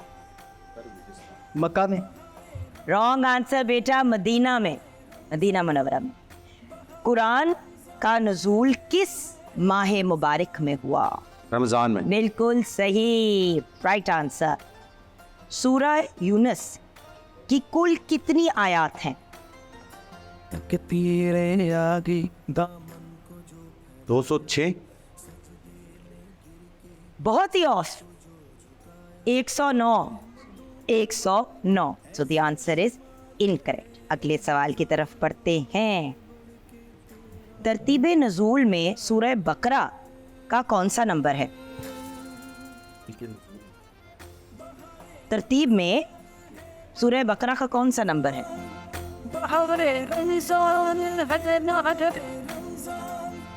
14वां नंबर। 87। 87 नंबर। अहले बैत के क्या मीनिंग है? अहले बैत टर्म का मतलब क्या है? हज़ूर पाक सल्लल्लाहु अलैहि वसल्लम के घर वाले। बिल्कुल सही। बेसिकली मीनिंग है घर वाले, right? So good job, but unfortunately 3 सवालों के गलत जवाब दिए। कुछ नहीं होता, अभी एक और राउंड भी है। सो अगर आपने 3 सवालों के गलत जवाब दिए तो आपके 5 जवाब सही थे। सो इस राउंड में टीम ए का स्कोर है 70 और टीम बी का स्कोर है 50। और इस वक्त जारी है जहानत का इम्तिहान। आसान काम नहीं है। टीम ए ने लास्ट राउंड में 70 मार्क्स स्कोर किए। आबिद भाई आपकी टीम तो ठीक रही, लेकिन पीरू चाचा बच्चों ने 3 सवाल नहीं, अभी ठीक हो जाएंगे ठीक। अगर उन्होंने कह दिया तो हो जाएगा, क्योंकि मेरी जिंदगी में जब भी इन्होंने कहा है कि फिक्र ना करो सब ठीक हो जाएगा, कसमें ठीक हो गया। सो अगर उन्होंने कहा है आबिद भाई फिर आप अपनी टीम की खैर मनाएं, ठीक है? सो अब बढ़ते हैं हम अपने नेक्स्ट क्वेश्चंस की तरफ। हमारा जो अगला राउंड है इसके अंदर आपसे अगेन 8 सवाल पूछे जाएंगे, लेकिन ये मल्टीपल चॉइस है, तो मैं आपको ऑप्शंस दूंगी, थोड़ा आसान या थोड़ा मुश्किल, क्योंकि कुछ लोग मल्टीपल चॉइस पे कंफ्यूज हो जाते हैं और कुछ लोगों के लिए आसानी हो जाती है। अगर पढ़ा हुआ हो और नॉलेज हो तो इजी हो जाता है, लेकिन 20 मार्क्स हैं। सो हर सवाल के सही जवाब पे आपको 20 मार्क्स मिलेंगे, यानी कि इस राउंड में 160 और 160 आप गेन कर सकते हैं। तो अगर टीम बी ने एक सवाल का भी ज़्यादा सही जवाब दे दिया इंस्टेड ऑफ टीम ए, सो आप ऑन पार आ जाएंगे, बट शर्त ये है कि वो भी कुछ गलत करें। So let's see what happens. Good luck guys. बढ़ते हैं अपने इस अगले राउंड की तरफ, और पहला सवाल फॉर टीम ए। हज़रत खतीजा का कौन सा गुलाम तिजारती सफ़र में हुज़ूर पाक सल्लल्लाहु अलैहि वसल्लम के साथ गया? मैसरा, ज़ैद या अनस? मैसरा। बिल्कुल सही, वेल डन। कुरान पाक में कितने सजदे हैं? 14, 17 या 21? 14। बिल्कुल सही। किस सूरत के आगाज़ में बिस्मिल्लाह नहीं पढ़ा जाता? सूरह तौबा, सूरह यूनुस या सूरह इब्राहीम? सूरह तौबा। बिल्कुल सही। 3 में से 3 जवाब सही निकले, मगर पूरा सुनना है सवाल इंक्लूडिंग ऑप्शंस। शब-ए मिराज में हुज़ूर पाक सल्लल्लाहु अलैहि वसल्लम को क्या तोहफ़ा मिला? नमाज, रोज़ा या हज? नमाज। बिल्कुल सही। बात शुरू हुई थी कितनी नमाजों से? 50 से। 50। 5 पे 5। और फिर बात 5 पे डन हुई। मिराज की तस्दीक पर हज़रत अबू बकर सिद्दीक को क्या लक़ब मिला? सिद्दीक, फ़ारूक या गनी? सिद्दीक। बिल्कुल सही। हज़रत उमर फ़ारूक के वालिद का नाम क्या था? ख़त्ताब, ज़ैद या उस्मान? ख़त्ताब। बिल्कुल सही। टीम भी अपनी खैर मनाओ, 2 सवाल रह गए हैं। कितने आसान पूछना। हर बार ये गिला आता है, हर बार ये गिला आता है कि सवाल उनसे आसान आ रहे हैं। कसमें मिक्स एंड मैच है। Okay, again. हज़रत उमर की बहन का नाम बताइए जिन्होंने हज़रत उमर से पहले इस्लाम कबूल किया था? फातिमा, मारिया या मरियम? फातिमा। बिल्कुल सही। Last question. फतेह मक्का के वक्त मुसलमानों के लश्कर की तादाद क्या थी? 10,000, 8,000 या 5,000? तकरीबन 10,000। बिल्कुल सही, तकरीबन 10,000। आपके 8 में से 8 सवालों के जवाब सही रहे। बढ़ते हैं टीम बी की तरफ। हिजरत की रात हजूर पाक सल्लल्लाहु अलैहि वसल्लम के बिस्तर पे कौन सोया? हज़रत अली, हज़रत अबू ज़र या हज़रत अनस? हज़रत अली। बिल्कुल सही। मिराज की रात हजूर पाक सल्लल्लाहु अलैहि वसल्लम की हज़रत इब्राहीम से कहाँ मुलाकात हुई? दूसरे आसमान पर, चौथे आसमान पर या 7वें आसमान पर? चौथे आसमान पर। गलत जवाब है बेटा, 7वें आसमान पर। नेक्स्ट क्वेश्चन की तरफ बढ़ते हैं। बैतुल्लाह की तामीर के बाद अल्लाह ताला ने हज़रत इब्राहीम को किस चीज़ का हुक्म दिया? हज का, नमाज का या सदक़े का? हज का। बिल्कुल सही। वही लिखने वाले सहाबा कराम की तादाद कितनी थी? 40, 200 या 500? 40। बिल्कुल सही बेटा। पहली वही में कौन सी सूरत नाजिल हुई? सूरह अलग की पहली 5 आयतें। बिल्कुल सही, लेकिन अगर पूरा मुझे ऑप्शंस देने दे तो क्या ही बात होगी। चले आगे बढ़ते हैं। अनफाल का मतलब क्या है? माले गनीमत, रोज़ा या जिहाद? माले गनीमत। बिल्कुल सही। हजूर पाक सल्लल्लाहु अलैहि वसल्लम ने मदीना में कितने साल क़याम फरमाया? 5 साल, 7 साल या 10 साल? 10 साल। बिल्कुल सही। हज़रत इस्माइल के दूसरे भाई जो नबी थे उनका नाम बताइए। हज़रत इसहाक, हज़रत याकूब या हज़रत यूसुफ? हज़रत इसहाक। बिल्कुल सही। Well done team B. लेकिन कितने सवालों के जवाब गलत थे? सिर्फ एक शब्द। So there was a major improvement, लेकिन 140 आपका स्कोर हुआ। सो अगर फाइनल स्कोर की हम बात करें तो टीम बी का स्कोर है 190 और टीम ए का स्कोर है, ज़रा मुस्कुराहटें देखें इनकी, ज़रा मुस्कुराहटें देखें, 230। सो आवर विनिंग टीम इस टीम ए। कॉन्ग्रेचुलेशंस बेटा, वेल डन, ग्रेट जॉब। दोनों टीम्स के साथ जाएंगे करशी जामे श्री के गिफ्ट हैम्पर्स एंड हमारे बहुत ही मोहतरम और ब्रिलियंट पर्सनैलिटी से हम रिक्वेस्ट करेंगे कि बच्चों को वेल डन।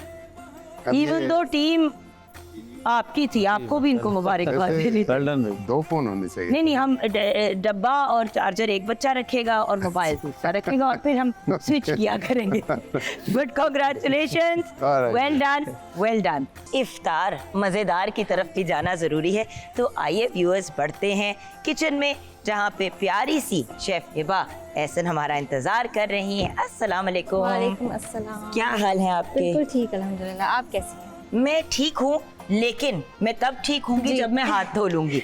हर रोज़ ये बात कहती हूँ और हमेशा कहती रहूँगी, हाथों की सफाई बहुत इम्पॉर्टेंट है। और जब आपके साथ डेटॉल है जो ब्यूटीफुल स्किन और जर्म फ्री स्किन देता है, तो फिर कैसे हो सकता है कि हम अपने हाथों को साफ़ सुथरा ना करें। अच्छा, एक बात मैं आपको ज़रूर डेटॉल स्किन केयर के बारे में बताऊंगी कि ये पिंपल्स फैलाने वाले जर्म से आपकी हिफाजत करता है और इसमें एडेड मॉइस्चराइजर्स जो हैं वो आपकी स्किन को बहुत सॉफ्ट और सपल कर देते हैं। सो अच्छे से हाथ साफ करेंगे और फिर किचन में जो भी काम हमने करने हैं हम उनकी तरफ बढ़ेंगे। हाथ साफ हो गए, अब हम किचन की तरफ आ जाएंगे। जी हिबा, हाथ साफ करके मैं आपसे पूछूंगी कि आज हमारा मेन्यू क्या है। और हाथ हमने ड्राई किए किसके साथ? ज़ूप, विच इज़ अमेजिंग। इसकी अब्जॉर्बेंसी अमेजिंग है, कुकिंग के लिए, सर्फेसेस को साफ करने के लिए, हर चीज़ के लिए हमारा ज़ूप एक बेहतरीन ऑप्शन है। So what is our menu today? आज का मेन्यू है sweet and sour chicken with garlic rice. Very nice. उसके साथ साथ ड्रिंक में हम बना रहे हैं कीवी मॉकटेल, और स्वीट में है कोकोनट डेट बॉल्स। अमेजिंग।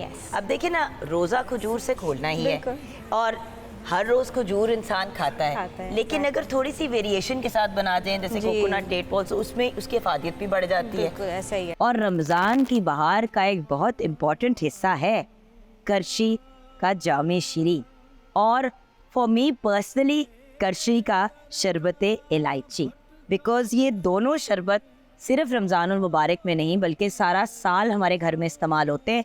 और मैं आपको ये भी बता दूं कि सर्दियों में जब मैं बच्चों को गर्म दूध बना के देती हूँ तो उसमें मैं बादाम, पिस्ते वगैरह तो डालती हूँ, मेवाजात तो डालती हूँ, और साथ में थोड़ा सा चीनी की जगह करशी का जामे शीरी डाल देती हूँ या कभी शरबत इलायची डाल देती हूँ। और उसको जब आप वार्म भी पीते हैं तो वो आपको इतना कंफर्ट और इतना सुकून देता है और बच्चे बहुत सुकून से सोते हैं।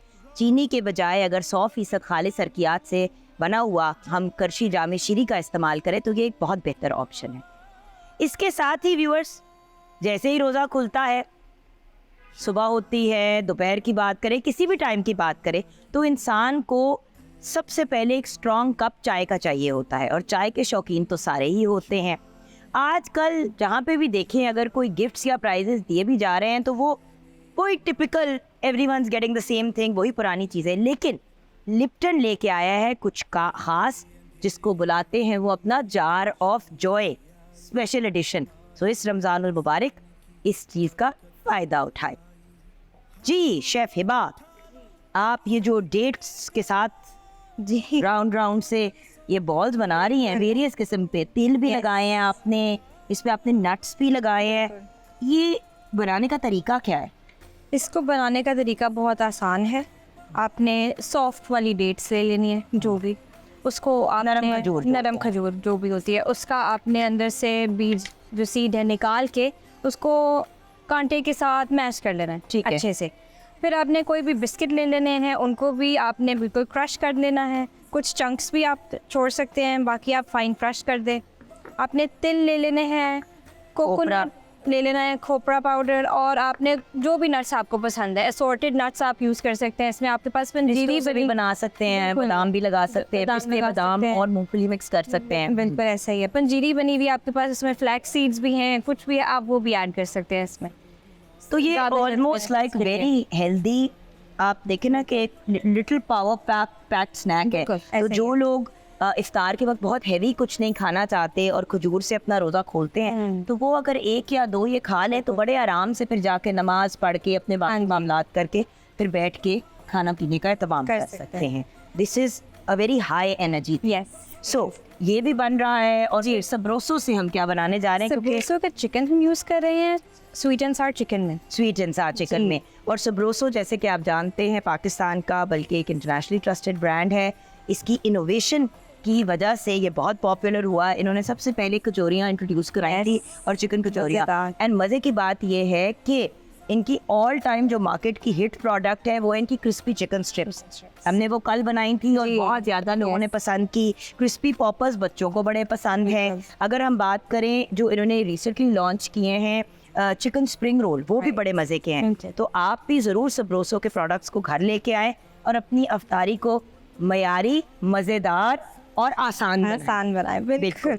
और जब हम बात करते हैं फ्राइंग की तो ऑफ कोर्स मेरे फहरिस्त नाम आता है कश्मीर कुकिंग ऑयल एंड बनास्पति का। आपको पता है यूएस के बहुत 60 साल से ये अपने अमेजिंग प्रोडक्ट्स जो हैं वो प्रोवाइड कर रहे हैं हमें और हमारे मज़ेदार मोमेंट्स का हिस्सा बन रहे हैं।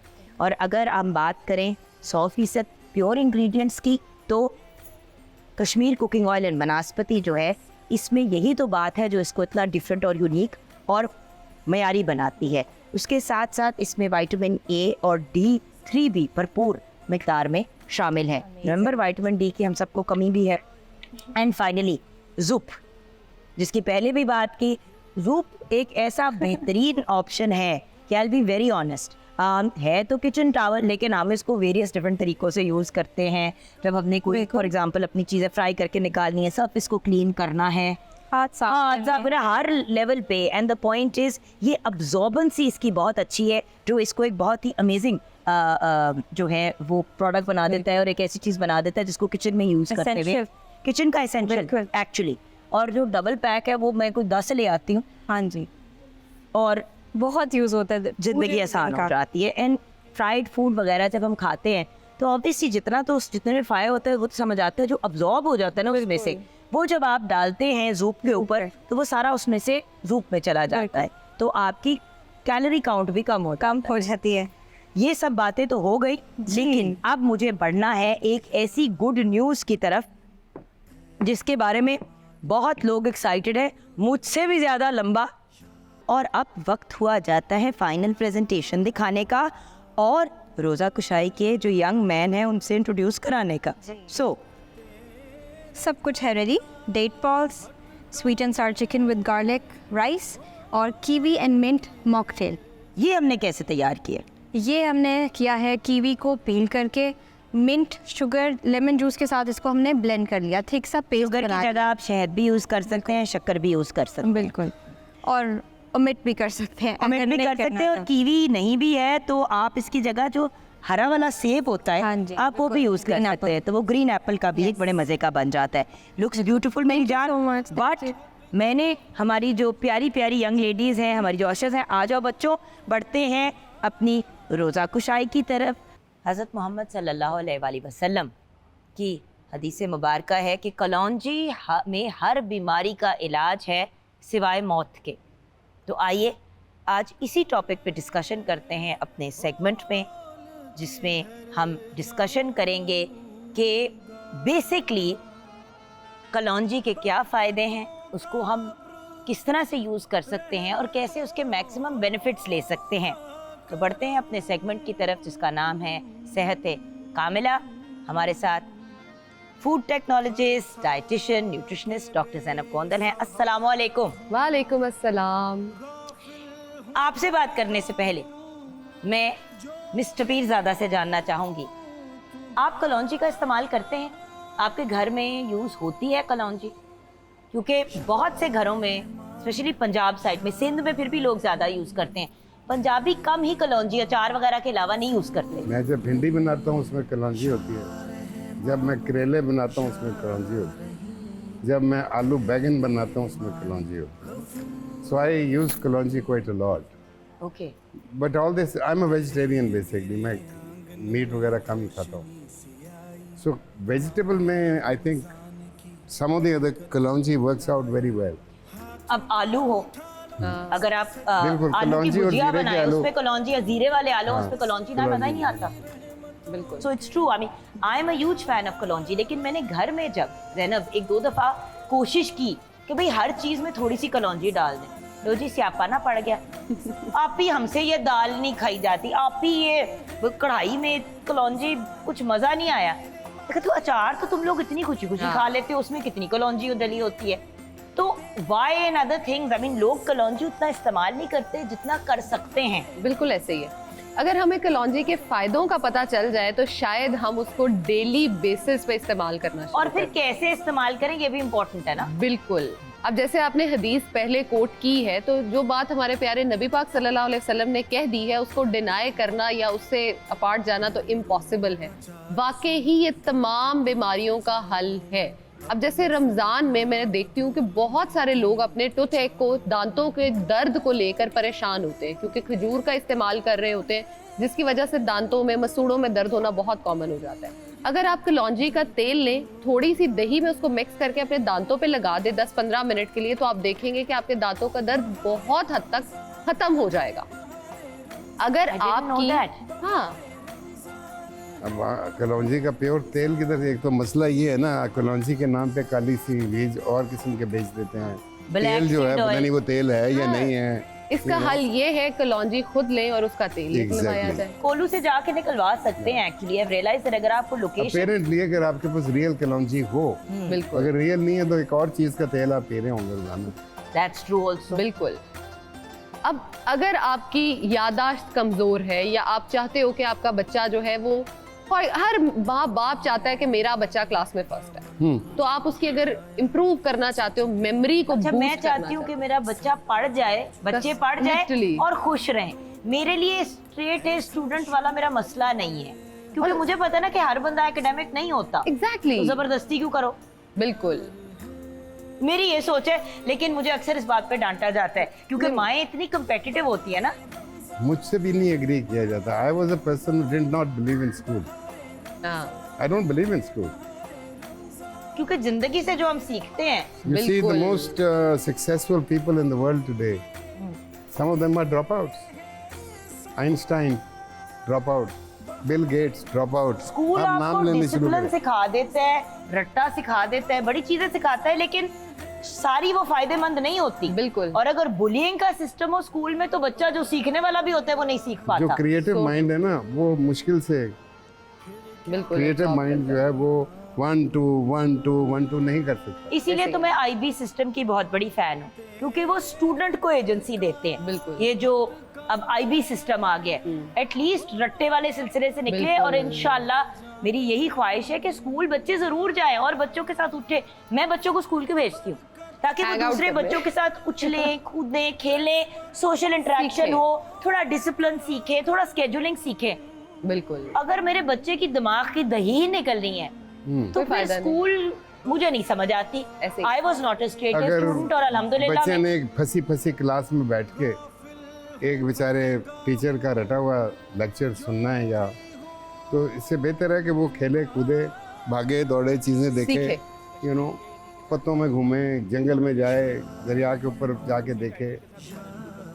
बट तवानाई के पॉइंट ऑफ व्यू से, मेंटल ग्रोथ के पॉइंट ऑफ व्यू तो कलौंजी आप सुबह उठ के खाना शुरू कर दें, आपकी याददाश्त बहुत अच्छी हो जाएगी। अच्छा आप जी। उसको स्ट्रॉन्ग कर सकते हैं। बिल्कुल। एंटी एजिंग जो है आपका प्रोसेस, वो स्पीड अप हो जाएगा अगर आप कलौंजी यूज करते हो तो। अमेजिंग। ब्रेक की तरफ चलते हैं। ब्रेक के बाद जब वापस आएंगे तो इस कॉन्वर्सेशन को कंटिन्यू करेंगे और मैंने टिप्स मिस्टर पीरजादा से भी लेनी है। पूछे क्यों? क्योंकि एक इतना ऑर्गेनिक और नेचुरल लाइफस्टाइल है इनका और समीना पीरजादा का कि आप लोग हैरान हो जाएंगे व्यूअर्स। लोग सोचते हैं कि जो सेलिब्रिटीज होते हैं वो सारे जो कहते हैं package food, quick quick quick, they are one of the very few couples जो एक बहुत नेचुरल, हेल्दी, जमीन से निकली हुई नेचुरल चीजों पे बिलीव करते हैं। अमेजिंग। इस पे हम बात करेंगे। सेहत कामिला का हमारा सेगमेंट जारी है। कलौंजी पे बात हो रही थी। And by the way, healthy living की अगर आपको टिप्स चाहिए from a superstar, from a legend, तो वो भी अभी आपको मिलने जा रही हैं। कलौंजी की बात मुकम्मल करते हैं। कलौंजी को जो उसका तेल है हम उसको यूज कर सकते हैं। आपके जोड़ों में दर्द रहता है, घुटनों में दर्द रहता है, आप डायरेक्टली जो है उसको अप्लाई कर सकते हो और अपनी जो दर्दें हैं उनसे छुटकारा हासिल कर सकते हो। क्योंकि कलौंजी जो है, अगर मैं उसके बताऊं, वो एंटी फंगल भी है, एंटी वायरल भी है, एंटी बैक्टीरियल भी है और आपकी बॉडी के बहुत सारे जो एक सुठरे होते हैं जिसमें हम कहते हैं छोटे छोटे जॉइंट्स में दर्दें होना, आर्थराइटिस होना, ऑस्टियोपोरोसिस की जो औरतें बहुत ज़्यादा शिकार हो जाती हैं, आप अगर उनको इस्तेमाल करवाते हो तो आप बहुत हद तक उन बीमारियों से, उन दर्दों से खुद को ट्रीट कर सकते हो। बहुत सारे लोग जो हैं वो इस्तेमाल करते हैं कलौंजी का तेल, लेकिन ये नहीं समझ पाते कि कितनी क्वांटिटी में हम उसको इस्तेमाल करें। अगर आपने कलौंजी का तेल पीने के लिए इस्तेमाल करना है, दर्दों के ठीक करने के लिए, तो आप आधी टीस्पून जो है वो डेली इस्तेमाल कर सकते हो दूध गरम के साथ, गरम दूध के साथ। वैसे एक मैं बात पूछना चाहूँगा, कलौंजी है क्या चीज़? कलौंजी आपके सीड, कोई कहता है प्याज का सीड है, कोई कहता है क्या है, तो बट है क्या एक्चुअली? कलौंजी हम प्याज के सीड में ही ले आते हैं। इसकी रिसर्चेस जो है वो बहुत ज्यादा काइंड में आती हैं, कोई किसी तरफ ले जाता है, कोई किसी, तो हम कलौंजी को ही मान जाते हैं कि ठीक है जो है हम उसको एक्सेप्ट कर रहे हैं। वो प्याज वाली जो बिल्कुल जो काले बीज है, काले बीज है, हम उसको कोई कहते हैं कि ये तुलसी का बीज है।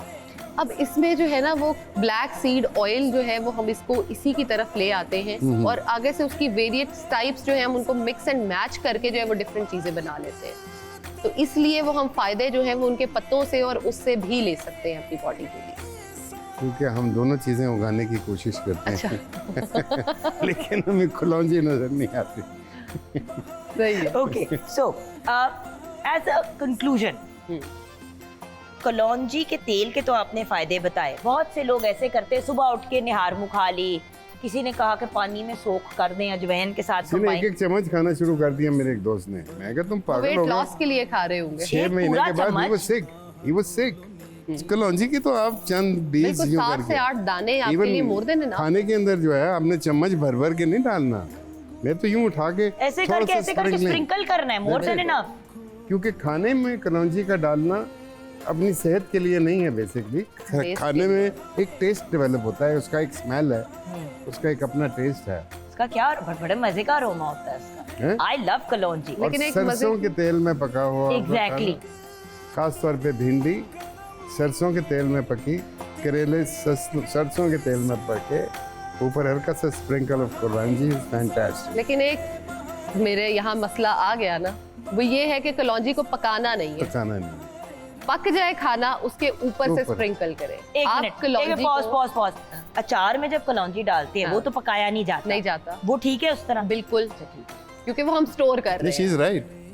किसी भी चीज को, किसी भी एलिमेंट को जितना आप पकाएंगे उतना उसकी वो जो पॉलीफेनॉल्स जो होते हैं वो उड़ जाते हैं, जिस्म के लिए जो अच्छी चीजें हैं वो फारिग हो जाएंगे, उधर ब्लड बर्न आउट। बट जब तड़का लोग तैयार करते हैं स्पेशली दाल के ऊपर, तो मैंने देखा है कि उसमें कड़ी पत्ता भी डाल देते हैं, जीरा भी डाल देते हैं, जीरा भी डाल देते हैं, और कलौंजी भी थोड़ा सा फ्राई करके डालते हैं, तो वो नहीं करना। आपने कलौंजी डायरेक्टली अगर दाल में किसी चीज में डालनी है डाल दें, और एंड में कुक नहीं करना। जिस तरह उन्होंने डॉक्टर साहबा ने बताया, एंड में आपने स्प्रिंकल करना, बिल्कुल कुक नहीं करना।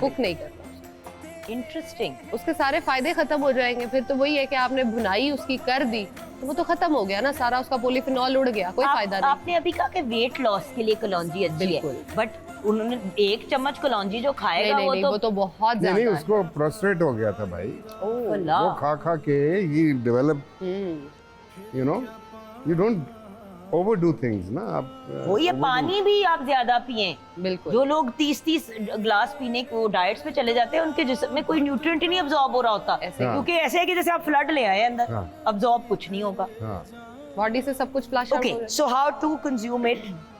कलौंजी के 7 से 10 दाने जो हैं, they are more than enough for a day, more than इससे ज्यादा नहीं खानी कलौंजी। तो वेट लॉस अगर आप ले रहे हो, सुबह उठते ही ले लो तो ज्यादा बेनिफिशियल है।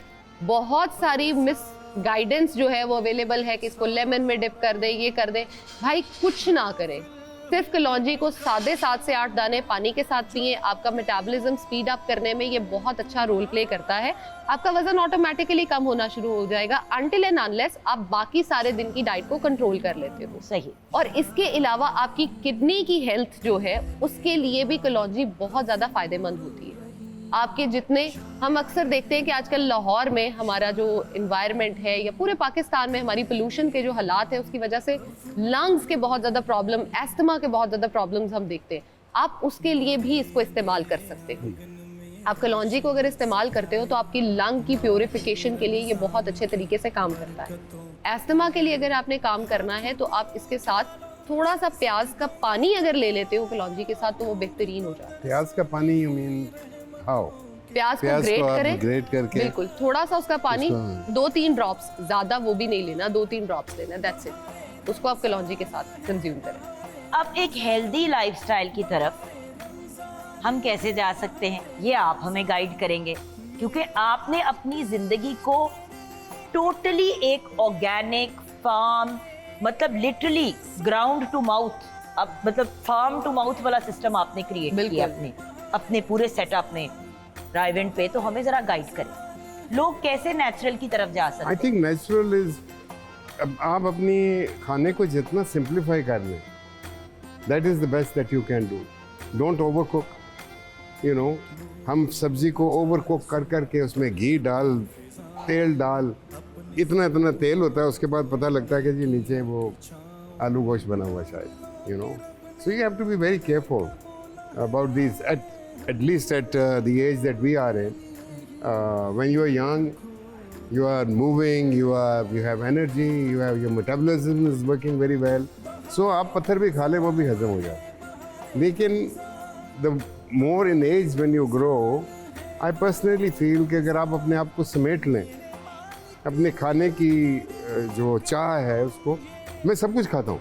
लेकिन फिर जैसे आपने कहा कि मैं मीट को अवॉइड करता हूँ, मैं ऑलमोस्ट वेजिटेरियन, कभी कभार आप खा लेते हैं, अगर हम जबरदस्ती आपको खिलाने की कोशिश करें, लाडिया करें तो मान भी जाते हैं, लेकिन आपकी प्रोटीन की कंटेंट फिर इतनी कम होती है तो सेहत नहीं सफर करती? बिल्कुल नहीं कम होती। दाल है, बीन्स हैं, मुझे लोबिया बहुत पसंद है, चने की दाल बहुत पसंद है, यू नो, आपकी प्रोटीन यहाँ से पूरी हो सकती है। और प्रोटीन जो है वो आपको एक सर्टेन अमाउंट लेना है, कोई इतनी मैसिव तरीके से नहीं, जिस तरह आप कलौंजी का जिक्र कर रही थी कि हल्की सी स्प्रिंकलिंग करनी है। आई मीन अगर हम एक किलो कढ़ाई बना के गुलबर्ग की बड़ी मार्केट में बैठ के खा लें, हाँ इट्स फैंटास्टिक, कभी कभार कर लेना चाहिए ये भी। ये नहीं कि हमने अपनी एक लाइन ड्रॉ कर दिया कि ये नहीं करना, but even then when I do the kadhai, I stand with him and I tell him how to cook it. अपना दही ला के देता हूँ उसको, अपना मक्खन ला के देता हूँ उसको। और ये सारी चीजें आप अपने घर पे, ये सारी चीजें वहीं पे मैनेज हो रही हैं? हमारे छोटा सा एक घर में खेत सा है जिसमें बैंगन उगे हैं, जिसमें लहसुन उग रहा है, प्याज उग रहा है, प्याज उग रहा है, हरी मिर्चें हैं, आलू हैं, गोभियाँ हैं, बंद गोभी है। मैंने देखा जाके। और ऑफ कोर्स हमने अपने बच्चों के रोजे भी खुलवाने हैं, तो आइए हमने जो सब तैयारियां किया, तमाम किया अपने बच्चों का।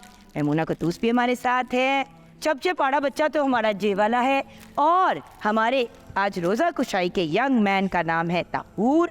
आप तीसरी क्लास में हैं और आप 8 साल के हैं, तो आपको बेटे बहुत मुबारक हो। आज हमारे साथ इनकी रोज़ा कुशाई है और इन सारे प्यारे प्यारे बच्चों की साथ साथ हम इफ्तारी का एहतमाम भी कर रहे हैं। और जैसे कि आप जानते हैं, इस सेगमेंट में हमारी कोशिश होती है कि आपकी उन प्यारे प्यारे बच्चों से मुलाकात करवाएं प्रॉपरली, जो हमारे शो का हिस्सा भी बनते हैं। And we are very grateful to the parents जिन्होंने इजाज़त दी कि उनके बच्चे आएँ और हमारे इस शो का हिस्सा बने। खैर सुभान साहब, काम में क्या मसरूफियात चल रही हैं? ये एक सवाल बार बार आ रहा है कि जी उनसे ये तो पूछे वो आजकल क्या कर रहे हैं, किस तरह अपने आप को मसरूफ़ रख रहे हैं? मेमोइर्स पे काम हो रहा है, लिख रहा हूँ और एक्ट कर रहा हूँ बस।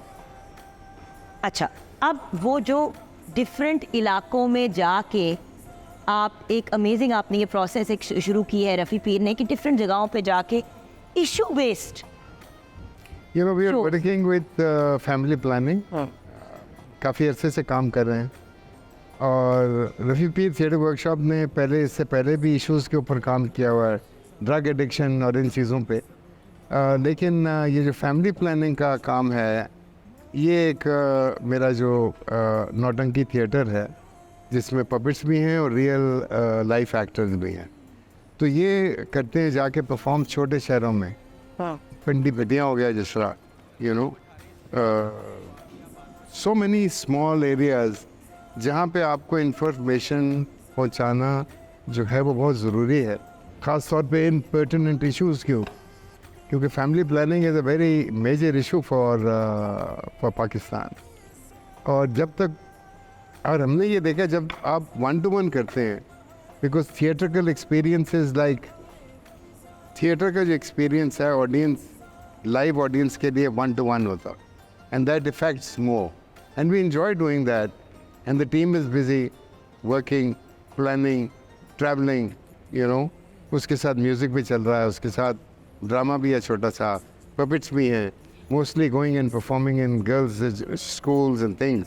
लेकिन लाहौर में, पूरे पाकिस्तान में उन फेस्टिवल्स का सिलसिला कब शुरू होगा? क्योंकि हम सब बेताबी से इंतज़ार करें। मेरा बचपन इतनी, अक्सर लोग कहते हैं कि भाई पेरेंट्स के फ्रेंड्स के साथ इतनी दोस्ती नहीं होती। मैं क्यों पीरू चाचा को अपना बाप ही समझती हूँ, सच्ची बात है, आपको पता है। मैं जब कभी कंफ्यूज हो जाती हूँ, फंस जाती हूँ, मैं आपको ही हमेशा पुकारती हूँ, क्योंकि मैंने आपके साथ काम भी किया एक छोटी उम्र पे, और आपने लिटरली मुझे अपनी बेटी की तरह, अपनी औलाद की तरह लेके चले आगे। और to be honest, a lot of what I know in the industry is because of you. आपने मुझे वर्क एथिक सिखाया, ये सारा कुछ सिखाया। तो वो एक्सपीरियंस जो था, फेस्टिवल्स का हिस्सा बनना, आपने मेरे ज़िम्मे लगा दिए सारे के सारे मेरे से सीनियर लोग। मैं 14 साल की थी और मैं 22 साल के लोगों की कोऑर्डिनेटर थी, और मैं इसलिए थी क्योंकि मेरे अंदर इनको सादान पीरज़ादा, अल्लाह उन्हें करवट जन्नत नसीब करे, आमीन, हमारे बड़ी चाचा। सो द पॉइंट इज़, इस फैमिली ने सिखाया, लेकिन उस एक्सपीरियंस से सिखाया। When will the festival start? We are waiting. So the biggest tragedy is that वो जो ब्लास्ट हुए तब उसका 19वां साल था उस फेस्टिवल का, और ऐसे फेस्टिवल ओवरनाइट नहीं बनते। It takes time, you have to nurture. दुनिया के अंदर आपको बताना पड़ता है और दुनिया को मानना पड़ता है कि आपके फेस्टिवल में वो जाएं। भाई क्यों आए कोई फ्रांस से उठ के, what for? He will only come कि उसका एक रिच एक्सपीरियंस होगा जब वो वापस जाएगा, यहाँ से कुछ हासिल वसूल करके जाएगा। और फिर जो फेस्टिवल्स हैं, दे ब्रिंग प्रॉस्पेरिटी, बिकॉज बहुत सारे लोग जॉब्स उनकी लगती हैं। आम हमारे जो फेस्टिवल्स जो थे, इसमें तकरीबन 450-500 टेक्नीशियंस काम कर रहे होते। माशाल्लाह। आप सोचिए कि liberty market, because of cultural complex के पास सारा ये फेस्टिवल चलता था। लिबर्टी मार्केट में जब 400-450 डेलीगेट लैंड करता था for shopping, you can imagine what used to happen. PIA would sell so many seats for people coming into Pakistan. So festival actually generates economic activity also. और बात ये है कि देखिए, गवर्नमेंट अपनी जगह है, लेकिन कॉर्पोरेट सेक्टर भी तो रिकग्नाइज करे ना कि आप लोग इतने ज़्यादा पैसे एक इतने से ऐड के ऊपर खर्च कर देते हैं। जो सच्ची बात है, अब लोग हर चीज़ ऑनलाइन देखते हैं तो ऐड को तो वैसे ही कर जाते हैं। ये कॉर्पोरेट सेक्टर के तो अपने वो अज़ाइम होते हैं, वो एक प्रोडक्ट को लेके, जिस तरह फेस्टिवल को लिया ताकि उनकी तशहीर हो। कहने का मकसद है कि what the hell government is going to do about it, कि जब उसमें बम पड़े गए, वो ब्लास्ट हुए और उसके बाद से फेस्टिवल ना किया जा सका। आई वेंट टू शहबाज शरीफ साहब also, he was chief minister at that time. 1-1.5 घंटे हमने प्रेजेंटेशन दी, बताया, समझाया कि ये कितना इम्पोर्टेंट है। ये फेस्टिवल ओवरनाइट नहीं बनता, you know, it's a world festival right now. It's not my physically, I don't own it, it is owned by the people of Pakistan, because they make a festival successful festival. क्या करते, इससे आगे क्या कर सकते थे? बट कोई बात नहीं, मल्टीनेशनल भाग गए, उन्होंने कहा जी ये तो फेस्टिवल पे बम चलता है, वो वापस आ जाते हैं। अगर गवर्नमेंट इसको सपोर्ट कर लेती उस टाइम पे। अब भी I mean we are specialist, but one thing that has happened which is, जो कि मैं समझता हूँ बड़ी खुशाइंद है, इन फेस्टिवल से हमने राह दिखाई बाकी फेस्टिवल्स। लिटरेरी फेस्टिवल जो हो रहा है, फेस्ट फेस्टिवल जो हो रहा है, वही फूड फेस्टिवल जो है, सबसे बड़ा पपेट फेस्ट जो इनका फेस्टिवल, जो आई रिमेंबर उस पपेट फेस्टिवल पे हर नुक्कड़ कोने से, लाहौर नहीं डिफरेंट शहरों से भी लोगों ने आके अपने स्टॉल्स लगाए। सो आप हर किस्म का खाना वहाँ पे खा सकते थे। गवाल मंडी से खाना था, मतलब लक्ष्मी चौक, हर नुक्कड़ कोने से, एंड इट वॉज अमेजिंग। साफ सुथरा मज़े का खाना। Before you went into anything, बाहर प्रॉपर एक खाने का मेला था। फूड फेस्टिवल्स का आइडिया कहाँ से आया? एक्चुअली तो जो है फूड फेस्टिवल्स, लाहौर ईट, कराची ईट, ये सारे ईट शूट है, ये सारी चीज़ें इनके फेस्टिवल्स में थी। और देखें व्यूअर्स, जहाँ क्रेडिट बनता है वहाँ पे क्रेडिट देना चाहिए। मैं आज इसीलिए नेशनल टेलीविज़न पे बैठ के ये बात कह रही हूँ कि मैंने अपनी आंखों से अपने बचपन में वो चीज़ें देखी हैं जिनका क्रेडिट लोग आज 5-5, 6-6 साल पहले एक चीज़ शुरू करके कहते हैं कि जी हमने पहली दफ़ा शुरू किया। अब वक्त हुआ जाता है हमारे प्यारे प्यारे बच्चों का कहानी सुनने का, यानी कि तारीख के दरीचों से। और कहानी सुनाएंगी बहारे रमज़ान की फेवरेट और लाडली मेमूना कुद्दूस। सो बढ़ते हैं मोना की तरफ। Thank you so much Jugan. बिस्मिल्लाहिर्रहमानिर्रहीम, अस्सलाम वालेकुम। वेलकम टू माय सेगमेंट तारीख के दरीचों से। हमारे साथ प्यारे प्यारे से बच्चे मौजूद हैं जो रमज़ान ट्रांसमिशन के लिए बड़े तैयार श्यार होके आए हैं। अच्छा बच्चों, आज हम बदगुमानी के बारे में बात करेंगे। क्या आपको पता है कि बदगुमानी क्या चीज़ होती है? किसी को नहीं पता? ओके। बदगुमानी का मतलब है यानी कि अपने दिल में किसी के लिए मैल रखना, किसी के लिए कोई बुरी बात रखना, नेगेटिव बात रखना। फॉर एग्जाम्पल, क्या नाम है आपका? और आपका क्या नाम है? हाँ, महर। फॉर एग्जाम्पल कि महर के पास कोई चीज़ है और वो बहुत उसको पसंद है और आफिया को भी वही चीज़ पसंद है, लेकिन आफिया के पास नहीं है। तो आफिया क्या करती हैं कि महर की वो चीज़ डिस्ट्रॉय कर देती हैं, यानी कि हसद करती हैं, जेलसी करती हैं। तो ये चीज़ बदगुमानी में आ जाती है। यानी कि आजकल हमारी सोसाइटी में बग़ैर किसी वजह के भी लोग अपने दिलों में मैल रखते हैं, दूसरों के पीठ पीछे बातें करते हैं। तो हमें ऐसा नहीं करना चाहिए, ठीक है? मैं आपको यहाँ पे एक किस्सा सुनाऊंगी। एक दफ़ा हज़रत मोहम्मद सल्लल्लाहु अलैहि वसल्लम एक मजलिस में थे और सहाबा कराम के बीच में बैठे वो दीन इस्लाम की तबलीग कर रहे थे। आपने अचानक फरमाया कि अभी एक शख्स दाखिल होगा जो कि जन्नती है। और सब सहाबा कराम जो है वो दरवाज़े की तरफ देखने लगे कि कौन ऐसा शख्स आने वाला है। तो देखा तो एक आम सा इंसान था, वो आया और सब उसकी तरफ मुतवज्जा हुए। अब दूसरे दिन भी ऐसा ही हुआ। हज़रत मोहम्मद सल्लल्लाहु अलैहि वसल्लम बैठे हुए थे और तब सब सहाबा कराम भी थे साथ में। तो हज़रत मोहम्मद सल्लल्लाहु अलैहि वसल्लम ने फरमाया कि अभी एक शख्स यहाँ दाखिल होने वाला है और वो जन्नती है, उसे गौर से देख लो। वो आया और दूसरे दिन भी वही इंसान था जो पहले दिन आया था। अब तीसरे दिन ऐसा ही हुआ कि हुजूर सल्लल्लाहु अलैहि वसल्लम बैठे हुए थे और तमाम सहाबा कराम के दरमियान उन्होंने कहा कि अभी एक शख्स अंदर आएगा, उसे गौर से देख लो, वो जन्नती है। अब तीसरे दिन उनको लगा कि शायद कोई और इंसान होगा। अब तीसरे दिन भी वही सेम इंसान था।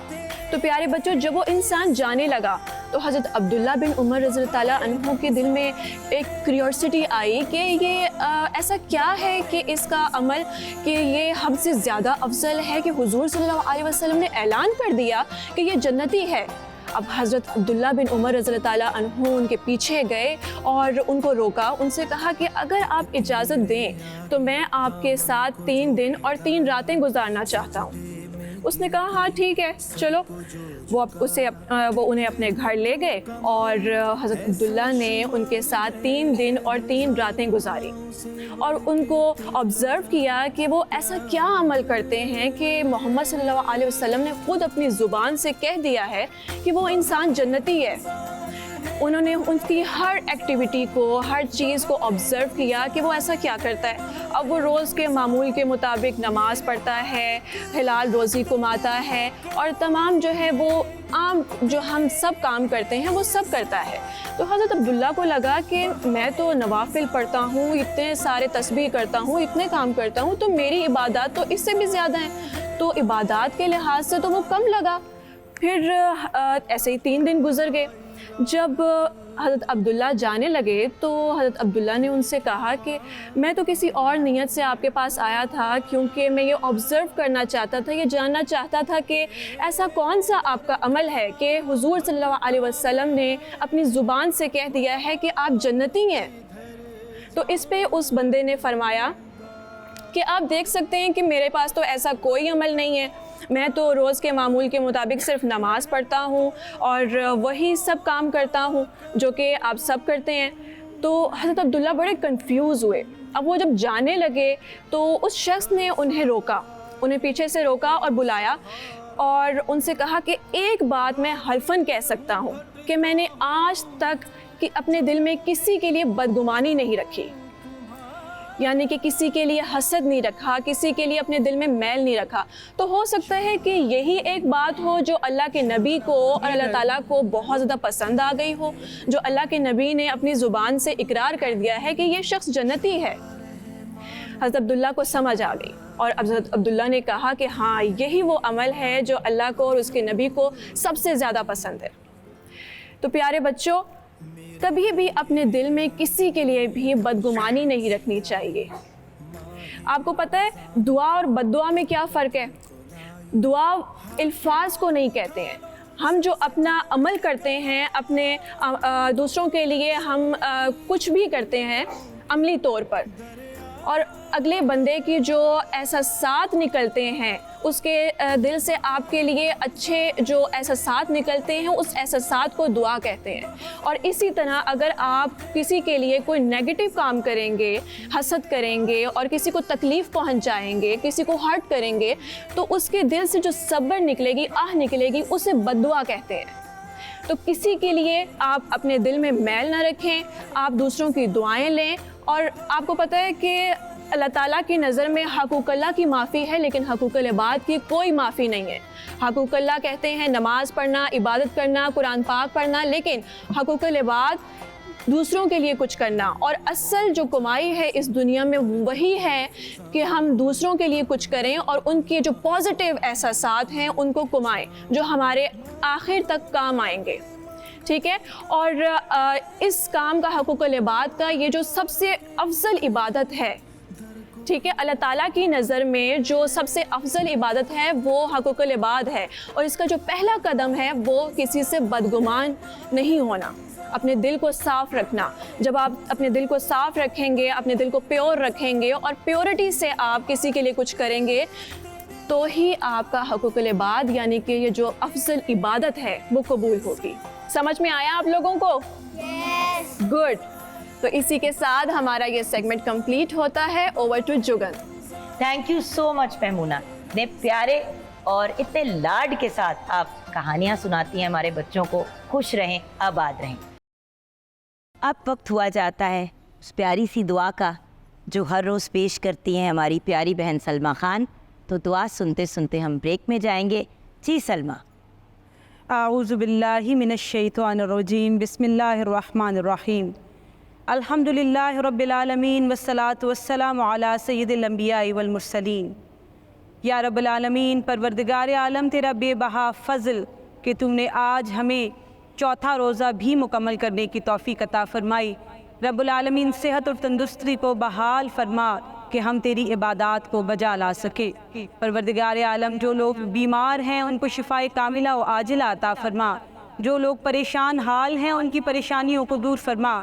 या रब्बुल आलमीन, जो लोग रिज़्क़ की तंगी का शिकार है, परवरदिगार उनके रिज़्क़ में कुशादगी अता फरमा और उनके दस्तरखान को वसी फरमा दे। या रब्बुल आलमीन, परवरदिगार आलम, मुल्क पाकिस्तान की खैर हो, हमारे मुल्क को नागहानी आफ़ात और तमाम तर साजिशों से महफूज व मामून रखना। या रब्बुल आलमीन, परवरदिगार आलम, इस इदारे पर अपना ख़ुसूसी फ़ज़ल व करम फरमा। रब्बुल आलमीन, यहाँ के शुरका, यहाँ के मुआविनीन और तमाम तर मेहमानाने गिरामी और जितने भी लोग यहाँ पर मौजूद हैं और जितने भी लोग मेरे साथ इस दुआ में शामिल हैं, दस्ते सवाल दराज किए हुए हैं, परवरदिगार तमाम की दिली मुरादों को पूरा फरमाते हुए सबको खैर व बरकतें अता फरमा। आमीन बिजाहिन नबील अमीन।